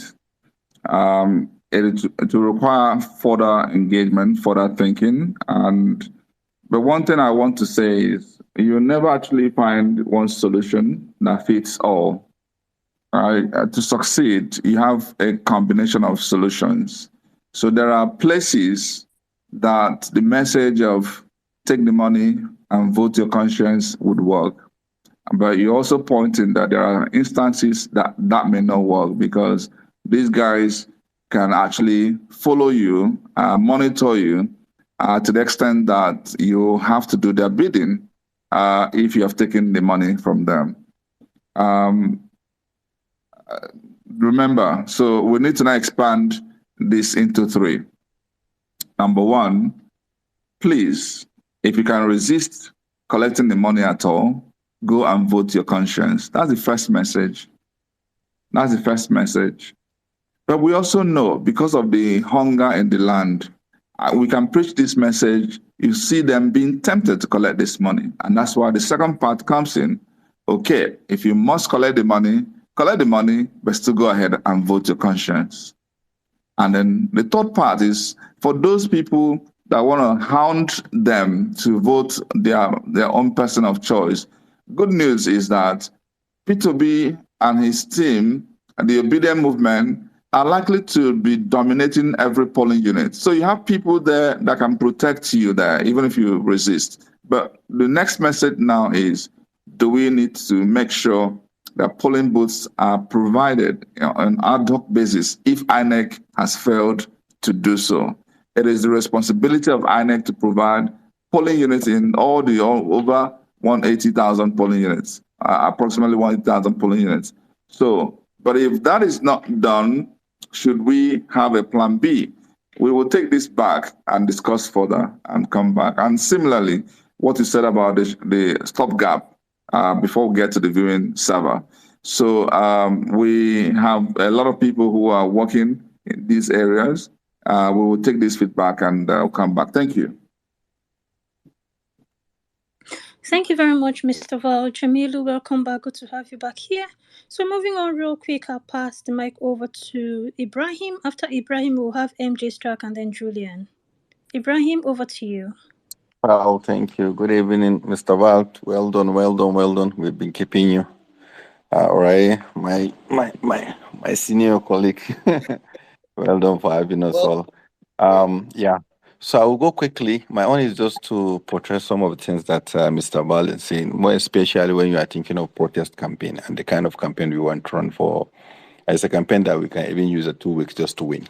So people should not be too worried. First thing is that they are all over the network, all over internet, telling us that Obi cannot win because that's their slogan. Once they tell you that, then you feel that you don't have to waste your vote. That's why we have to keep encouraging ourselves that in every poll that we have, in every statistics they have done, in anything they have done, Mr. Peter Obi is winning. They have never reached out to anything that shows that they are going to win. That's the problem they're having today. And you can see it in their faces, you can see it in their actions, and all the people they have seen on the Twitter, on the Facebook, who do all the posting, they are doing their bidding of their what we call it, not Megida, that's their own godfathers. They just want to protect their food, their SAs, their PAs, and they just want to just continue with the status quo. So you don't have to be too worried about them. It's for us to take back our country. That's just the decision we have made. And we have to see Mr. P.O. and Dati Ahmed as just the people that were putting in front of us to assist us to do what we want to do. It's our own work. It's not their work. They are just being in front for us. Mr. Val are just trying to be in front for us. This is our own project. This is our own work to do. So what I just want us to do as young people is that we have to keep the speed. We have to keep the knowledge. We have to bring the information. We are not supposed to be coming here. They're supposed to come here and listen to us. Listen to the beautiful things we are planning, the beautiful things that we are putting in place, what we want to achieve. What we just want clearance from them. We want them just to pat us on the back and say, you guys are doing well. So all the time we're supposed to let, this is our own work, but we need some people that are going to lead us towards where we are going to. But we are going to march behind them. So this is what is called the obedient movement. That's what, even in the north here, a lot of people are keen into it. What we just need is we need presence, as Jamilu said, we need more talking, we need more radio program, as Benjamin is saying. We just have to be very, very loud. Every other person in Nigeria, he's already feeling that he needs a new Nigeria. We are working in Zamfara, we are working on gold. In other places, we have a lot of minerals. We have the vast land. We have everything. We're not supposed to be hungry. That's the information we're supposed to be telling even those people, those guys that are going to be giving money. Because the idea is that the presidential candidate of APC and PDP are not the ones that are going to distribute this money. The people that are going to now buy the vote or do the dirty job is us. It's our people. We know them. They are among us. We have to reach out to them, talk sense into their head. Go to their what is called Majlisa in northern Nigeria or beer palo that we drink with them. Talk to them. We know them. We know their friends. We know their families. How much are you going to get out of this? Assume they are going to give you 50 million. Are you going to use that 50 million for the next 4 years? You are not even going to get that 50 million. What about if they had kidnappers or bandits kidnap you? How much are you going to spend for that? What about if you go to hospital? How much are you going to spend for that? If the dollar continue to rise, how is that money going to change what you have collected? So I think the idea is that let's keep talking to their conscience. You will see them, they will collect this money and still work for us. That's the idea. Everybody is tired of the direction this country is going to. I know a lot of serving governors in APC, they are not happy with their presidential candidate. They are even ashamed for them to have that as a presidential candidate. They are even envying us having Mr. Peter Obi as our own presidential candidate. This is a movement, it's our movement. So, and the idea of us, we have to hybrid this system, online, offline. We can see almost 800 of us here. We're supposed to see how we are going to go to that OBIDO support. Go to the town hall and register yourself into your own polling unit. If you are the only one, you now notice that you are the only one. Then you check your ward. If you check your ward, you see how many of you in that ward. If you don't see anybody, go and check your local government. How many of you in that local government? Then you start to now mobilize and cascade. You are online, you are still doing your activities offline. So that's this weekend, you can tell yourself in your polling unit or in your ward, let's meet a primary school so that we can discuss what is our own strategy around this place. What is lacking in this place? How many posters do we did? How many radio stations? How many OB programs we supposed to do? So you've been online holding your phone, but you are doing still offline. Then if you are abroad, out of the country, you invite others to enter. You see them on the town hall. Then you monitor their activities. Give them what you want to give them. As they do it, they upload the pictures. Because why we want to test the town hall is that during the election time, you understand? Maybe a week to election, we're supposed to conduct like a mock mock polling so that we understand our strengths, get our agents to be familiar of what we are going to use on reporting, and also to be familiar of what they are going to use to assist the INEC, so that we combine the offline activities and see how best we can do. This is the only chance we have. 2023 is our last chance. There's nothing we can do. We just have to continue the fight we start. We know this bad government, we know these people, we know how they are. If these people are taking the same amount of crude oil in a day with Nigerians, you know how the amount of money these people are having? If they take care, if the foreign revenue is in their pocket, the custom is in their pocket, if the what do you call it, NCC is in their pocket, do you know the amount of money these people are having? So we are not going to lose our guard. What we need is just to mobilize. It works in Kenya, it works in Malaysia, it works in Malawi.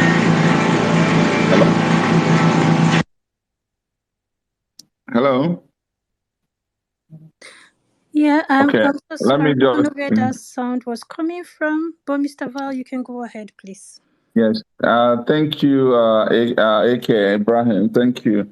The key takeaway from what Ibrahim was saying is this town hall app. Please, if you're on Android or iOS, please try and download the app. I signed on to the app and it was actually fantastic. This is what it does. When you sign on, by the time you put your state of or residence, put your local government, put your ward, and you also add your polling units, it aggregates you in a town hall. So you can choose to start conversation and be part of conversation in your polling units. You can choose to do that in your ward. You can choose to do that in your local government. So that way, you don't just have a medium that talks about all the issues at the same time. You don't know which one it's referring to. So you can suddenly see, I have 10 people in my polling unit, 20, and that's where you start conversing. So you're meeting online, and even when you meet offline, you bring that offline meeting to the online. So it's a very unique app that I actually found very interesting. So it's going to help us. That's actually where we can raise issues very quickly, escalate issues, especially on the election day. So the earlier we can begin to adopt this type of app, the better. I know there are a lot of other apps that people are pushing, but this will go a long way in helping us converse, build synergy, build alignments, understand each other, plan better, execute better, and eventually protect our votes. Thank you. Okay, thank you very much, Mr. Val. So before I move on to the next speaker, I have a couple of questions from people here who are responding to this space for you. So one of the questions is from Ojinaka to Isiagu. Please tell Mr. Val that PDP goes around Southeast villages telling them that PO is still with PDP and working with Atiku. Then Victor K Baba Live said, please ask Mr. Val, what are we going to do about opposition parties for not adhering to the peace accord, especially people like Reno, for their ethnic remarks and divisive comments. And then we have Godwin Ibadan, who says, let's also make sure the polling agents are trained to check and be sure the Beavers machines are zeroed before accreditation. Do you want to respond to that, or you want me to just finish up because you have like 5 more? Do you want to Go respond ahead and finish up more. Okay, great.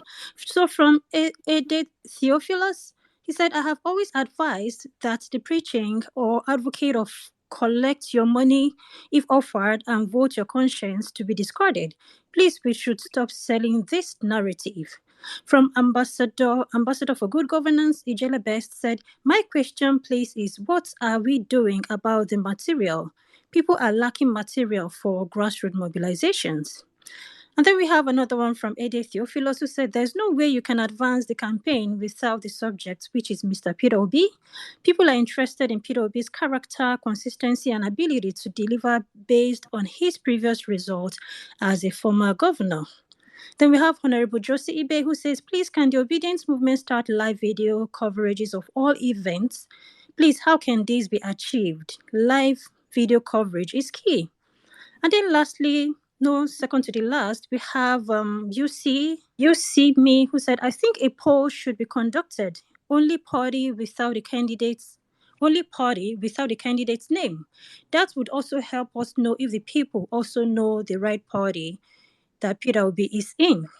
And then Mathiza Moses says, I wish more campaign materials are sent to Benue State. The people are very zealous to go to the hinter areas and campaign aggressively.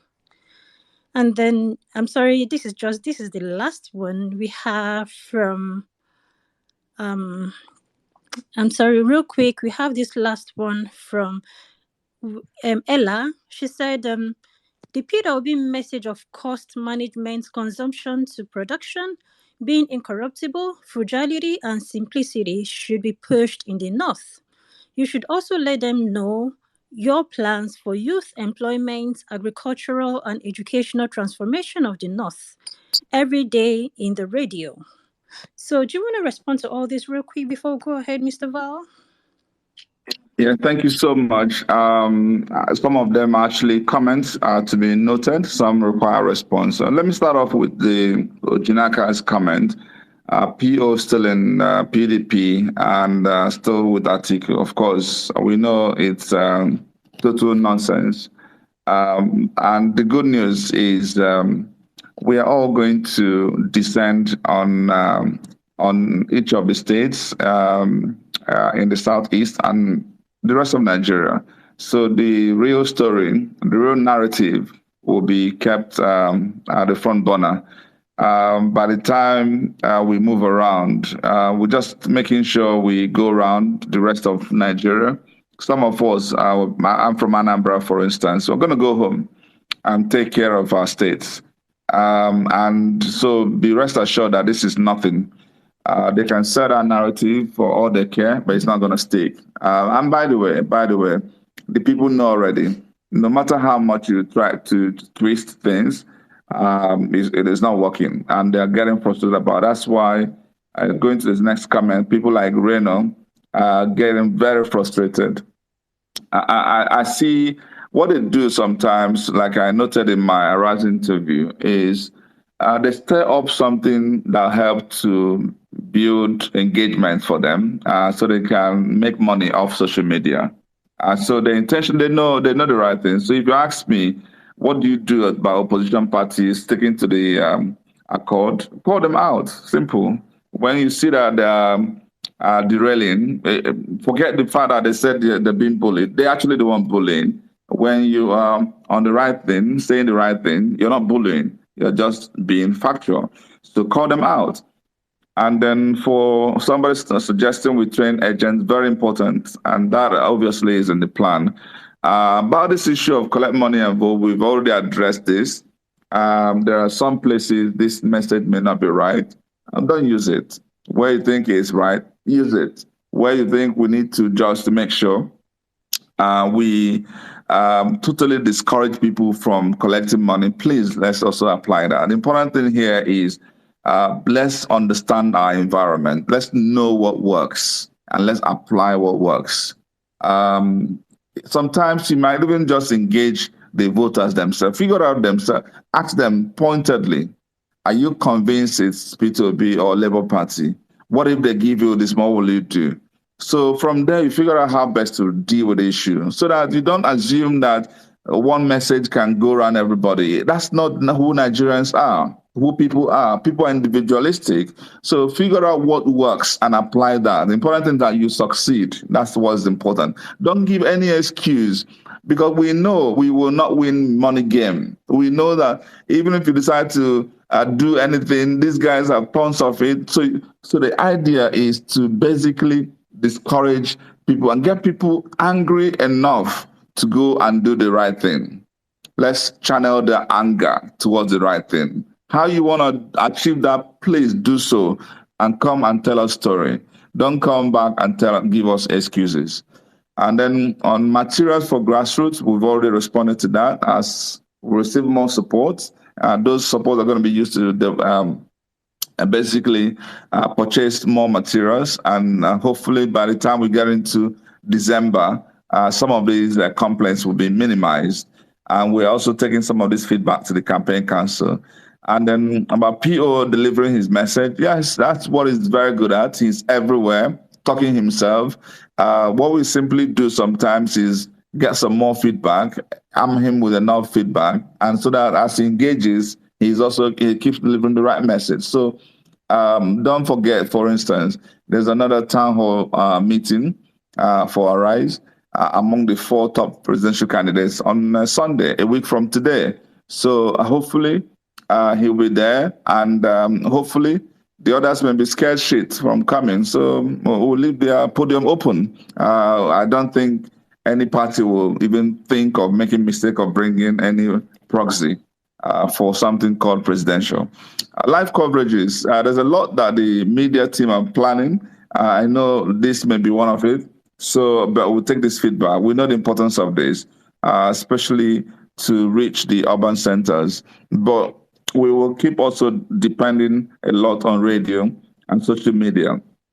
As polls have also shown that these are even more demanded than TV coverages. But live coverage can also help us with social media. And there's a lot of our team who are doing this. Even this Twitter space is being covered live and being streamed on Facebook and YouTube and co. So we will keep improving on that. On having to educate about party without the candidate. Yes, it's important that people know, especially for presidential, that they are voting for Labour Party ultimately. So they're not going to see Peter Obi's name. So I see what you mean by conducting poll. I will also suggest this. But you see, some of these polls being done so far actually were not done by us. It's third parties who just do this independently. But we will try and see how either they do this or we commission us to get proper feedback as to how people will act on election day. On the materials, campaign materials, we've also talked about that. You were specific about Benue. Many places need campaign materials. We've noted that.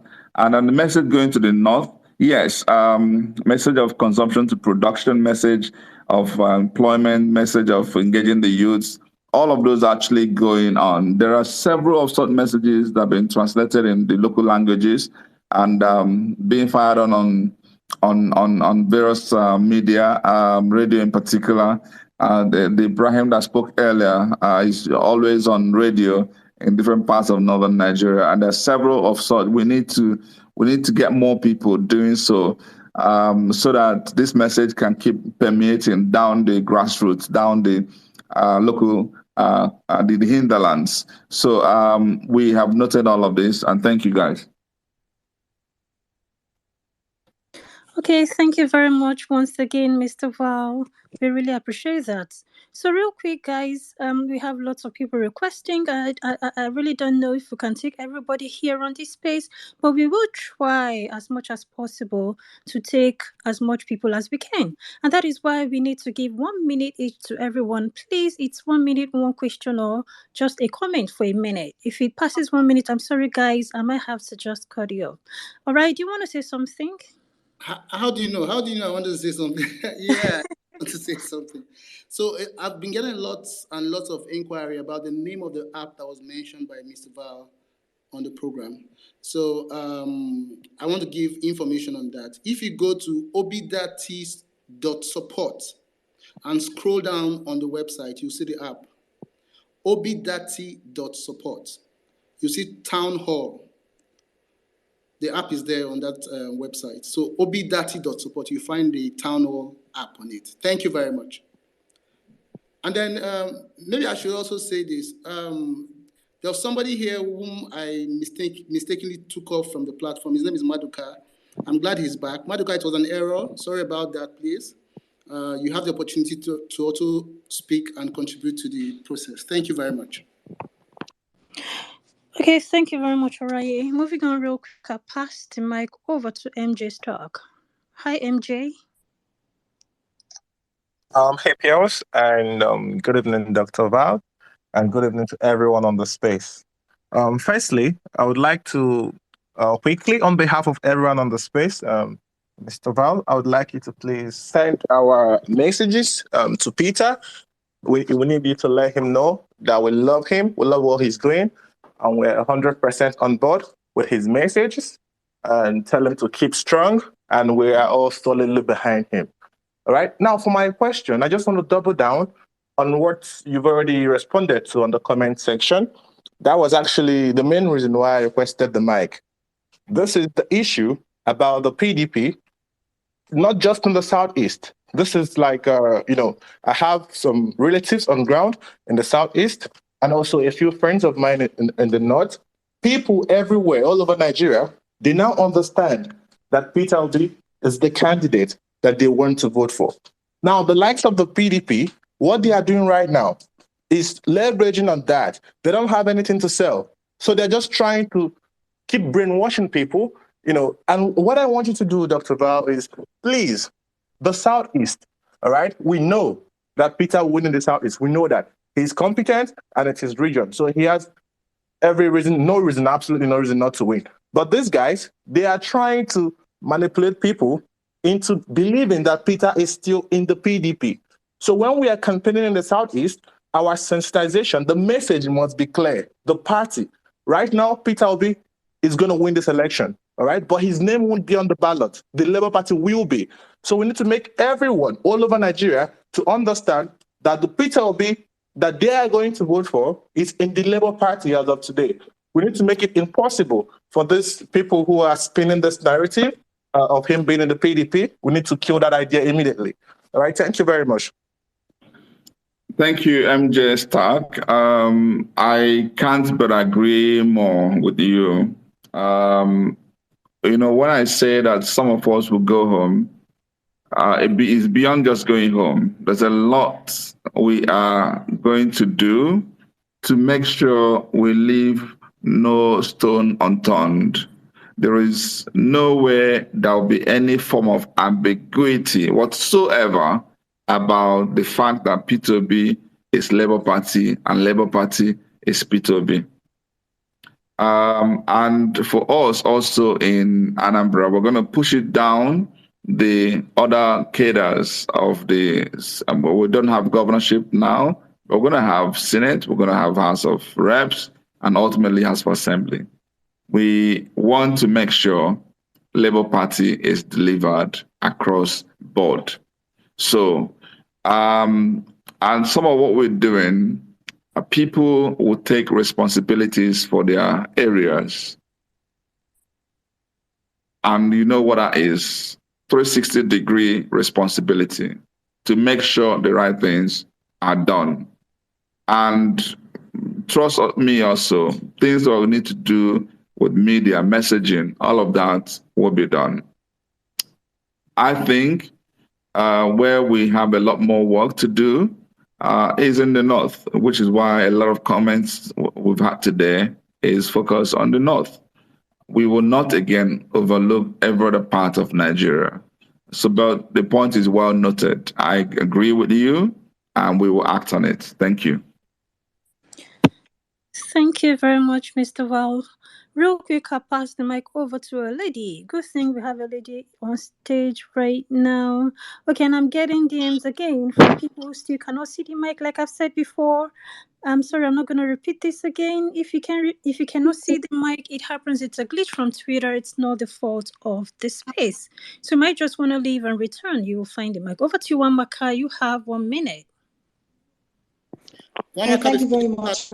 My name is Maka Okoye from Value Driven Leadership.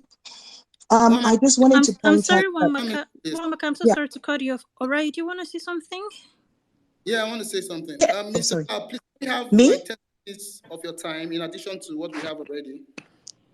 Yes, go ahead. We can add 30 more minutes, yes. Fantastic. Thank you very much. Okay. Yeah. So the Town Hall app is available on Play Store and the App Store as well, so you can download it onto your phones. I also wanted to say that a lot of people here are from the diaspora, and there's a lot of excitement, and you're wondering what you can do.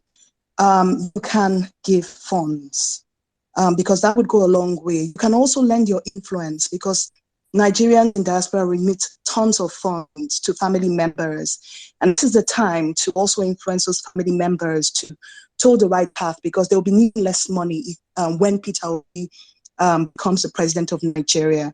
Now, understanding the challenges from from the diaspora, there are things that you can do. As we understand, you can give to PACs, that's like obidati.support. You can also, if you're in Nigeria, you can give to the Labour Party. You can also give to the campaign, which is obidaticampaign.com.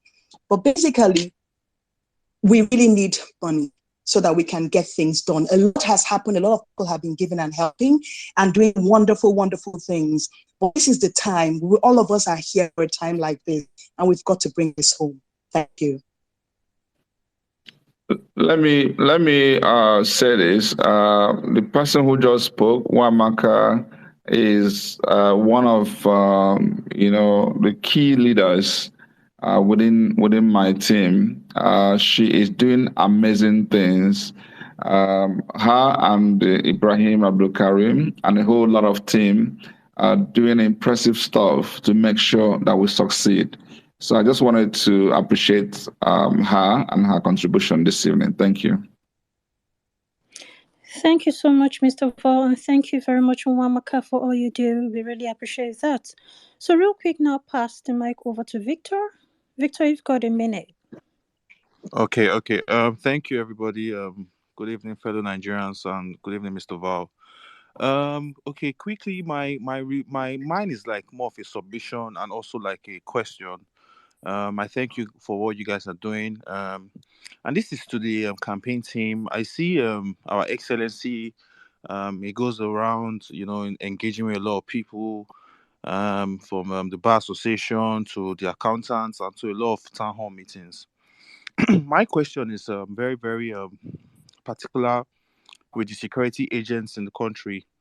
I don't know, is there a possibility where we can get him engaged with the security outfits, just the way he's having engagements with some of these professional bodies? Because I know they are like agents of the government of the day, but is there a possibility where, because taking back to rewinding back to the NSAS, I think one of the agendas at the time was to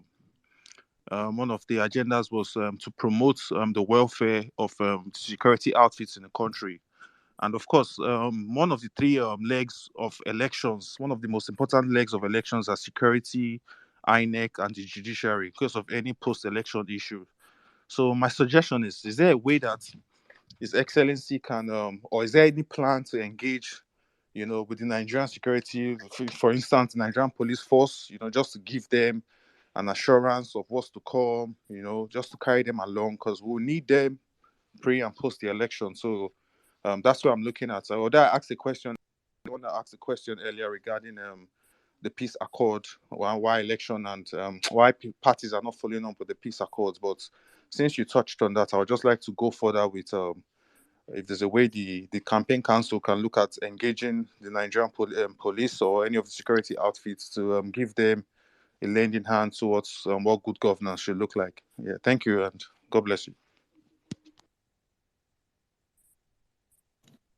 Thank you so much. I have a couple of comments to make on this.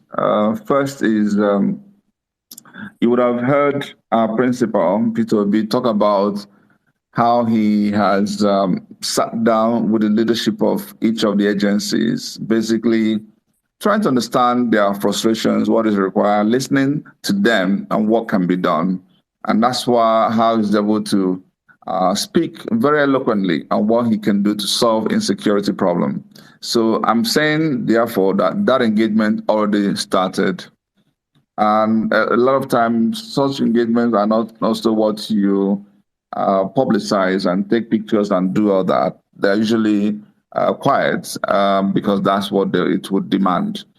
Of course, if we need to engage more, of course, that will be done. So we will also take this as an advice. But when you also think about this country, one thing is clear. Nigerians are tired. Let me repeat that again. Nigerians are tired. And this is not just peculiar to those on the streets. Even the police, the army, they're all tired. They know they are victims of bad leadership. And so when they hear P2B talk about, I'm going to have three-tier police system from, federal to state to local, they're excited. When he talks about how to equip them with all the armors and new technology, they're excited. When he talks about how to train them further, they're excited. When he talks about how to equip them better, make sure they're motivated and they're going to be held responsible and accountable, responsive and responsible. So all these are for them music to their ears. Who wouldn't want a more responsible organization? So there's enough already to agitate their mind. There's enough to excite them, and that is already happening. That's why when we went to Port Harcourt, for instance, we saw the police officer saying he's ready to donate his 1 month salary to P2B movement. I am telling you, the security agencies are obedient. Let me just say it clearly, because they are tired of what Nigeria has become. Thank you. Thank you so much. I'm sorry, Pels. Let me just add this to His Excellency. I'm a very big fan of him, and I've known him from the days of his days in Warri. I meant had to be precise, and I just had to chip that in. Thank you, Uncle Val. Thank you so much. God bless you. Thank you, Victor. Thank you, Mr. Val. So, real quick now, pass the mic over to Peter Obi Vanguard ambassadors. PO Vanguard, you've got a minute. All right. Thank you very much, Pearl, and the host, Oraye, and to all that are listening. Thank you for being here, our guest. I have a question that I will direct. The question that relates to the Labour Party contestant or aspirant. I have had not less than reports regarding complaints of these contestants that P2B is not giving them attention and is not actually getting to know what they are facing. And I see this with the same template used over the support group. For the first and second meeting held in Abuja, P2B and his deputy was not there. So I want to know if we have forgotten the role of these elements in this grassroots, or if something is being done about it. Because I felt that this group of teams have not been given a fair hearing. And again, the meetings that our principal have had in Twitter Spaces and of course in Zoom are actually meetings with the obedient community, not the support group. So I want to know what the team is doing to make sure that these people who are on ground, who understand their location or cities, are taken into consideration whenever everything is being done. Thank you. Thank you so much. There's a lot of discussion on these two areas: engaging the support groups, engaging the candidates. I believe our principal has already started this. The last Twitter space, but one, was on this, and he has also made promise. And I know another engagement is being planned. And I'm also aware that some supports are being planned for the support groups. But, I always will tell people, please, what we are doing, and I think Ibrahim said this clearly, we are all working for ourselves. What we are doing, we've done marvelously well already by taking this project to where it is today. What we are doing now is to make sure we take it to the end successfully. The support that may come from the Presidential Campaign Council or from a candidate may not be sufficient to meet the expectations. So let's, kind of moderate our expectations, work hard to sustain the momentum and achieve progress and success in the end. With regards to the candidates, it is important that we make this point. Number one is P2B values, respects the contribution of candidates in this project overall. And I know that a meeting is being planned where he will engage strictly with the candidates going forward. When that would happen, I will have to, there are responsible officers that will plan such meeting and communicate to us. But let me also say that we don't just hope that P2B's movement and momentum will help railroad us into success in our various elections. It is important that we work as, as hard as we could and actually pretend there is no P2B. So that way you don't give any reason to not win your elections in your various, whether constituency or states, if you're a candidate for governorship or a candidate for either House of Assembly, House of Reps, or Senate. I see people who are firing on, whether there's P2B or they are on ground doing the needful. But because what I actually see, P2B will impact positively on candidates, but that level of impact may differ from one location to another. Some places, the impact may be just 10%, 20%, 30%, 40%, I don't know what it is. But you have to now do enough to cover the others. So how do you engage? You can't honestly run for an election without preparedness. As you know, for some of us, when I ran for governorship, for instance, national chairman didn't come for my rally. The former president didn't show up, but I didn't bother, or they didn't come to campaign for me. A few that came, we just moved on. The important thing here is let them go campaigning, pushing their narrative as though this support won't come. So that eventually when that support comes, it becomes the icing on the cake to make sure that I win handsomely. So the idea of just hoping on P2B to carry everybody, it is not going to be as we expect. We must, number one, do things on our own and moderate our expectations. And then some of us will keep advising and engaging to make sure that that level of support that will come from the candidate, presidential candidate, will eventually ultimately come. And all of that, again, will depend on our ability to mobilize people across board to support financially. We've reeled out all the account numbers, all the handles, URL handles. Let's get our friends and families to massively come on board to support so that we will have sufficient capacity to support the rest of the structure that we need to win this election. Thank you. Thank you very much, Mr. Val, for that. We need to try as much as possible to keep the support organic as it's been from the onset. And how can we do that? Is by ensuring we try as much as possible to put in our own resources. Obida, did you want to mute your mic for me? Thank you. So most times we don't just have to wait for some sort of support to come from, and there's nobody at the top. Trust me, everyone is at the top. So we have to try as much as possible to put in our own resources. Thank you very much. So real quick, let's make it 1 minute. 1 minute is 1 minute. Moving forward, I'll pass the mic over to Habibi. Habibi, are you there? Hi guys, thank you, Pearl. Okay, good evening, Mr. Ozigbo. I have been watching the campaigns and you guys have been doing a great job so far. But there's a personal observation which I have and which I feel many people also share. And it's the fact that the Labour Party is not doing enough. And sometimes when members of the party hear this, it's like, oh, we don't know what's going on behind the scenes.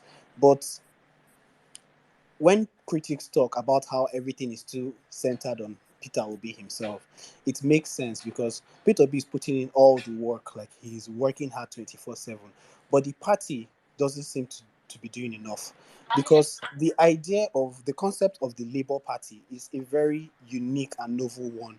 And there are so many things they can put out there, starting with the social media handles. The Twitter handle is not doing enough. There was a time we complained and complained. The handler came back, but what he puts out is not inspiring enough. He or she puts out is not inspiring enough. And there's also this concept, that Nigerians are used to, which we cannot ignore. And it is the fact that these political parties need to have very strong representation across all regions, states, and all of that.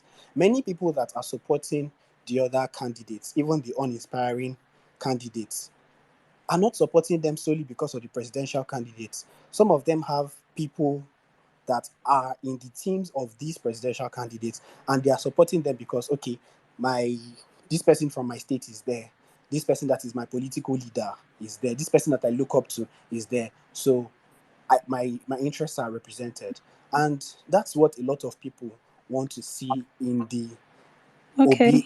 Peter Obi campaign. And they want to see these people coming out there to spread the message, not just Peter Obi himself. Thank you.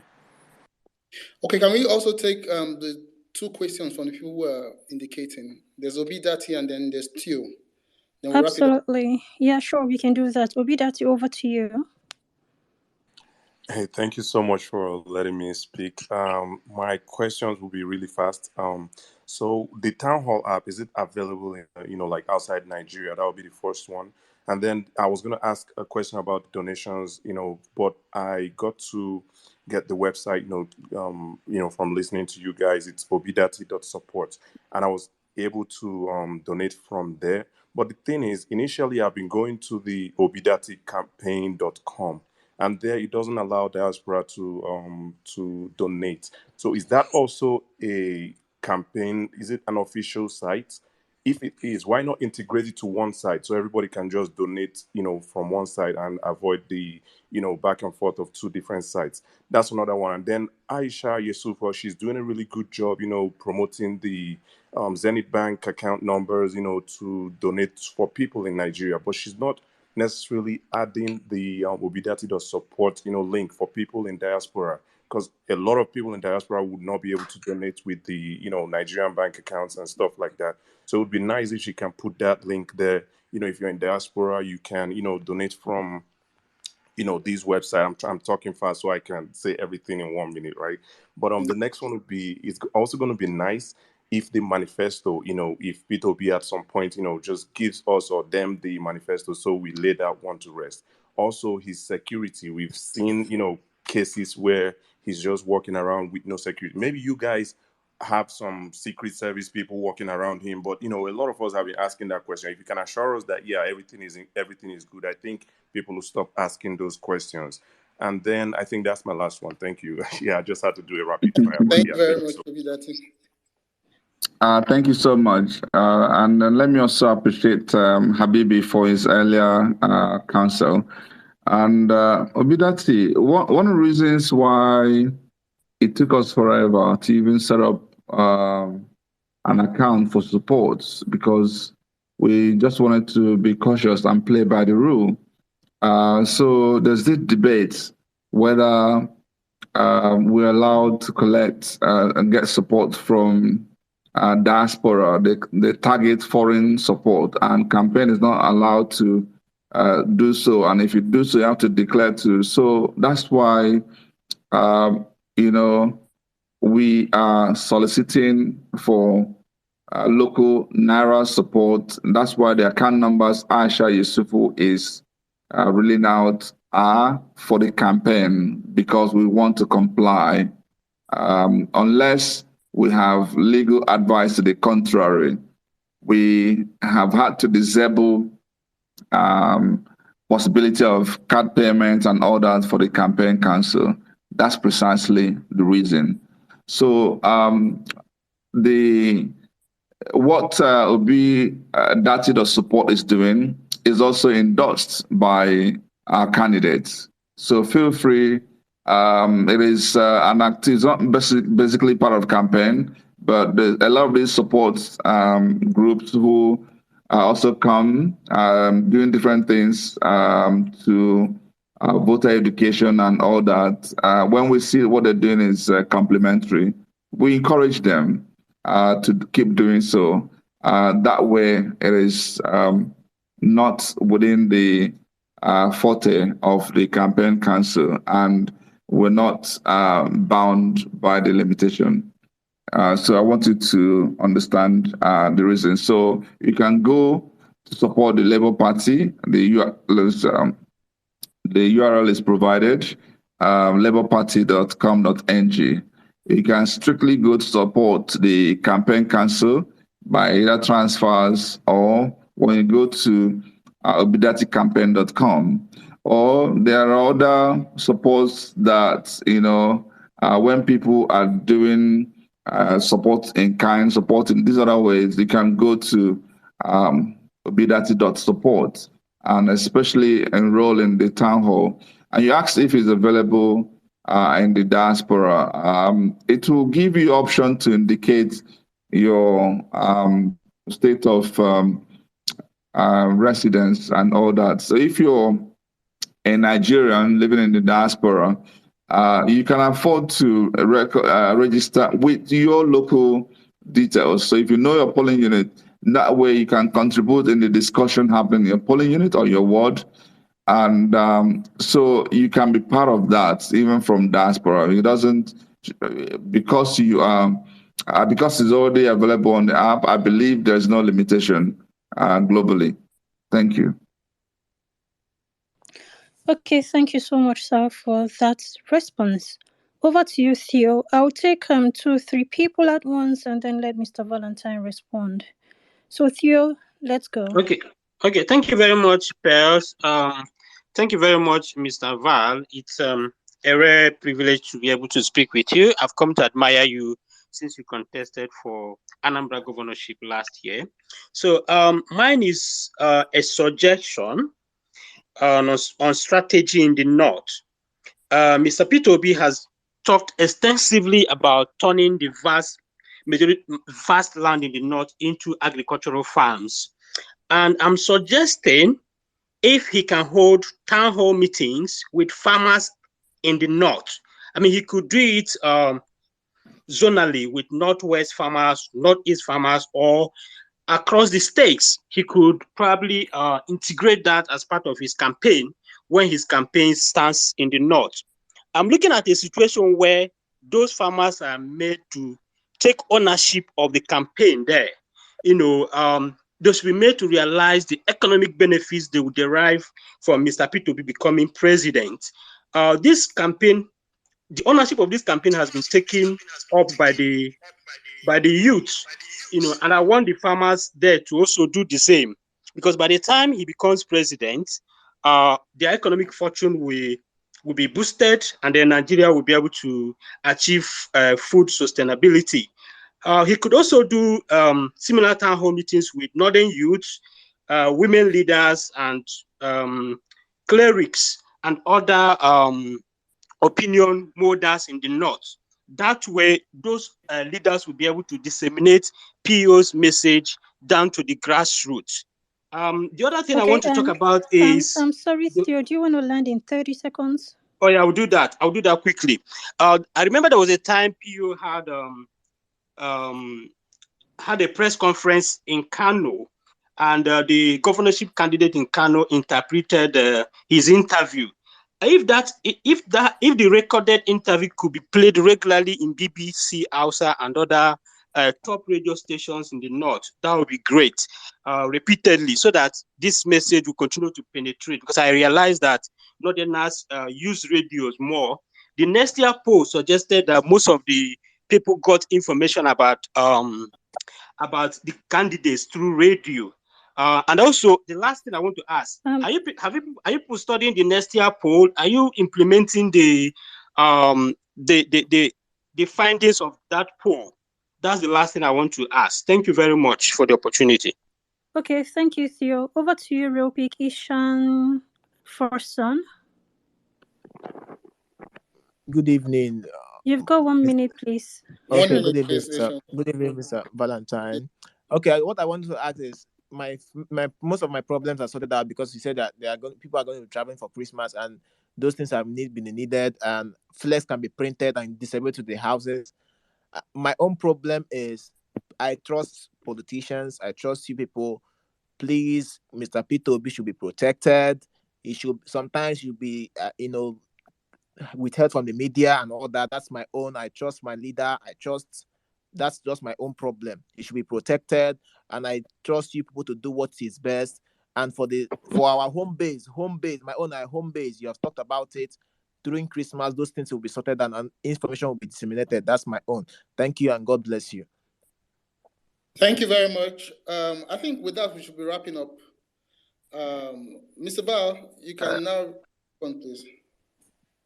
All right, thank you so much. Again, a lot of comments that were made were basically advisory. I've taken notes, and we will react accordingly. One of them was reminding us of the recommendations of next year poll.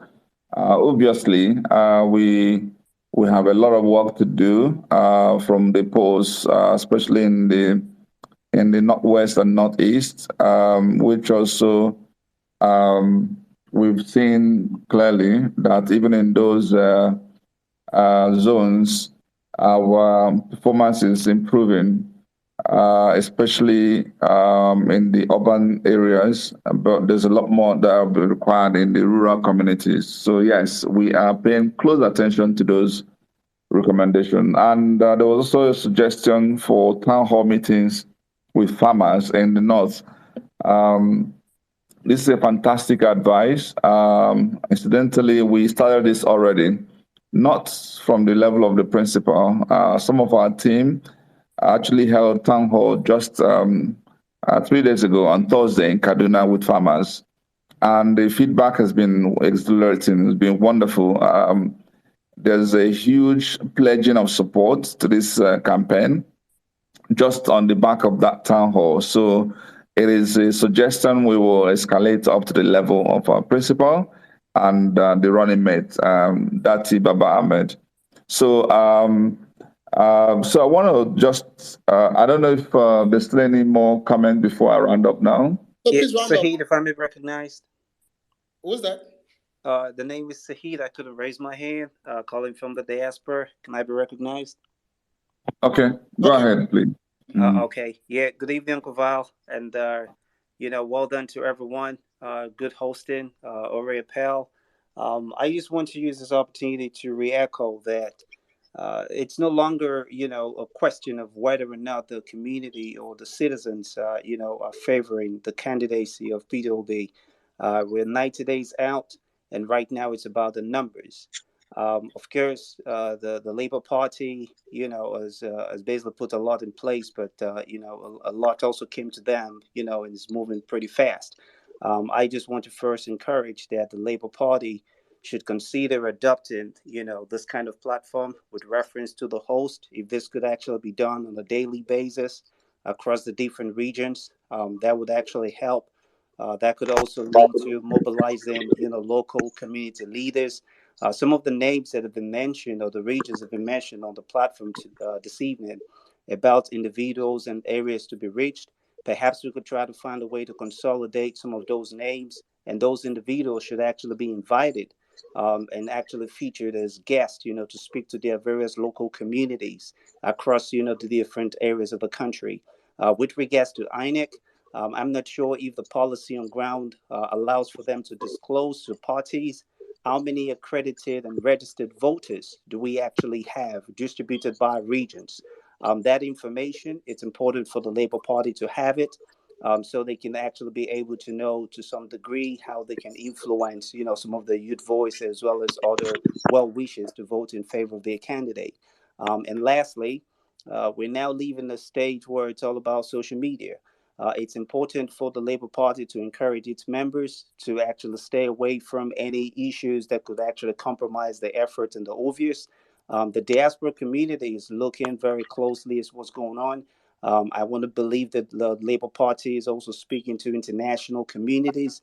This is the time to try to galvanize and let us know if there's anything we can actually do specifically with the international government, and especially here in the United States, whatever pressure we can put on our government locally here to ensure that, the likes of INEC follows through on the outcome. And once we have documented information, which of course can be captured via social media and what have you, we'll be able to bring to justice and bring to book any compromise that might have actually occurred. So again, just to appreciate and encourage you all, but at this hour, it should be focused on grassroots. Let's mobilize, let's encourage the people and build the boldness of people to step out on that day. Thank you, and all the best. Thank you very much. Thank you very much for your contribution. Thank you. In fact, I think you've just given the closing remarks. I was almost not understanding what you were saying because of the beauty of your delivery. you know, that's how I also struggle to understand pearls sometimes. Because of a wonderful voice, sometimes I can lose track of what the person is saying. Anyway, your points are well noted, and your charge is also well noted. And it's actually on that basis I want to appreciate everyone for this time, this night, this sacrifice, your inputs, your quest and actions for a better Nigeria, your demand for the new possibilities, whatever you guys are doing in your various respects, please keep it on. Thank you, and thank you, and thank you. We have by far the best candidates, and we should be proud of what we have. Yes, there's no perfection in anything we do, but we have enough to encourage ourselves. We are already very close to winning. Just a few more months and it's over. And we will, trust me, for those who don't know me, I'm a master in celebration. So we will do this. We will obviously understand there's a lot of work to be done and go straight to work, but we also have to pat ourselves in the back and say, wow, so this was possible. A lot of people never imagined this kind of thing is possible. I can tell you, we are very close to touching victory. And please, lose no hope. Don't relent. Double your effort. Do what you need to do to make sure we recover and redeem this Nigeria. We will be remembered for a long time as a set of people who said enough was enough. And we called, out the authorities. We did everything we had to do. We marched on the street. We followed the rules. We campaigned the best. We took over the social media. We led the biggest, movement known to mankind in this world, because that's what we have. So with that, I'm encouraging everyone to keep doing the right things. And then also, let's take charge. At the end of the day, every single one of you must take responsibility for your polling units, or for sets of polling units, or for your ward. Depends on your capacity. Just make sure you deliver, because that will be your bragging right when we win. In fact, we will be so methodical to check how you performed. So it's not about rhetorics. It's not about stories. Go and make sure you deliver. I want to, for instance, make sure my local government is the best performing local government in Anambra State. I'm challenging every other person who's, yes, you may be a big man, go and show your bigness in your polling unit and your wards, in your local government. That's how we want people to go home and deliver. So please, everybody take charge, take responsibility, and make sure you deliver. And delivery means that if there are 500 votes in your polling unit, you're giving us 400 votes, you're giving us 450 votes, you're giving us 300 votes. Depends on your level of achievement. We will be able to recognize, appreciate, and applaud you. And for those who can, donate to this cause. Donate daily, donate monthly, donate whatever you can do to make sure that you support aggressively this project. It is worth it. It's an investment for a lifetime. It's the investment that will change the trajectory of Nigeria. And it's also an investment that will ensure that the narrative of a common man, of the black man in this world, is changed permanently. With Nigeria on the right threshold, not just Nigeria will record what we have done today. Africa will come to the same conclusions that Nigeria, being the country that's been awaited. Somebody was telling me about how Rwanda is becoming the Singapore of Africa. And I said to him, wait until we get on board. Wait until you see what Peter Obi has in plans for Nigeria. And when that is unleashed, trust me, the rest of the African continent, there's nothing you can do in any part of Africa that will, create the vibe. It's only when Nigeria is on the right track, it can begin to pull the rest of Africa. So what is at stake is too much. What is at stake is too much. We are all fighting for ourselves. We are not working Peter Obi becomes the symbol of our fight, of our struggle, but we're all fighting for ourselves. And this is why nobody can discourage us. Nothing can discourage us. No matter how imperfect things are, we have to take ownership and know we're doing this for ourselves. I am not working for Peter Obi. I'm working for Valentine Ozigbo, my generation, my family. And Peter Obi is going to be president, yes, but guess what? At the end of the day, we are going to be proud to say that Nigeria has changed forever. That is enough incentive for us to do what we need to do. And like I say, we need to encourage a lot more people to donate. Go to the handles shared by Aisha Yusufu. You can see that clearly. There are several banks, not just Zenith, there's Global, there's Heritage. All of these are ways you can donate. Transfer money there. And if you are card dependent, if you're hoping that you want to use your cards and all that, you can also go to Obidati support and lend your support there. So it's on that note, I want to say a big thank you to all of you. I want to thank the hosts, Oraye and Pearls and Jamilu. I wouldn't hear too much of Jamilu. I think network wouldn't let him. And thank you to all the speakers and all the people who have stayed course to the end of this. And also, Aziza, for all you do at the background. God bless you. And please keep the moment on, keep the momentum on, keep the fight on. We will not stop until victory is assured. God bless you all. Thank you. God bless you all. Thank you very much. Mr. Valentine Ozigbo, it's been an honor to have you on our program. And you've summarized the issues very brilliantly, and you've also made our closing note very easy. So I want to thank everyone who participated in this conversation, and thank you for your time and sacrifices. On behalf of my co-host, Pearl, the elegant Pearl, and Jamilu, it's Oraye signing off. Until next time with another host. God bless you all.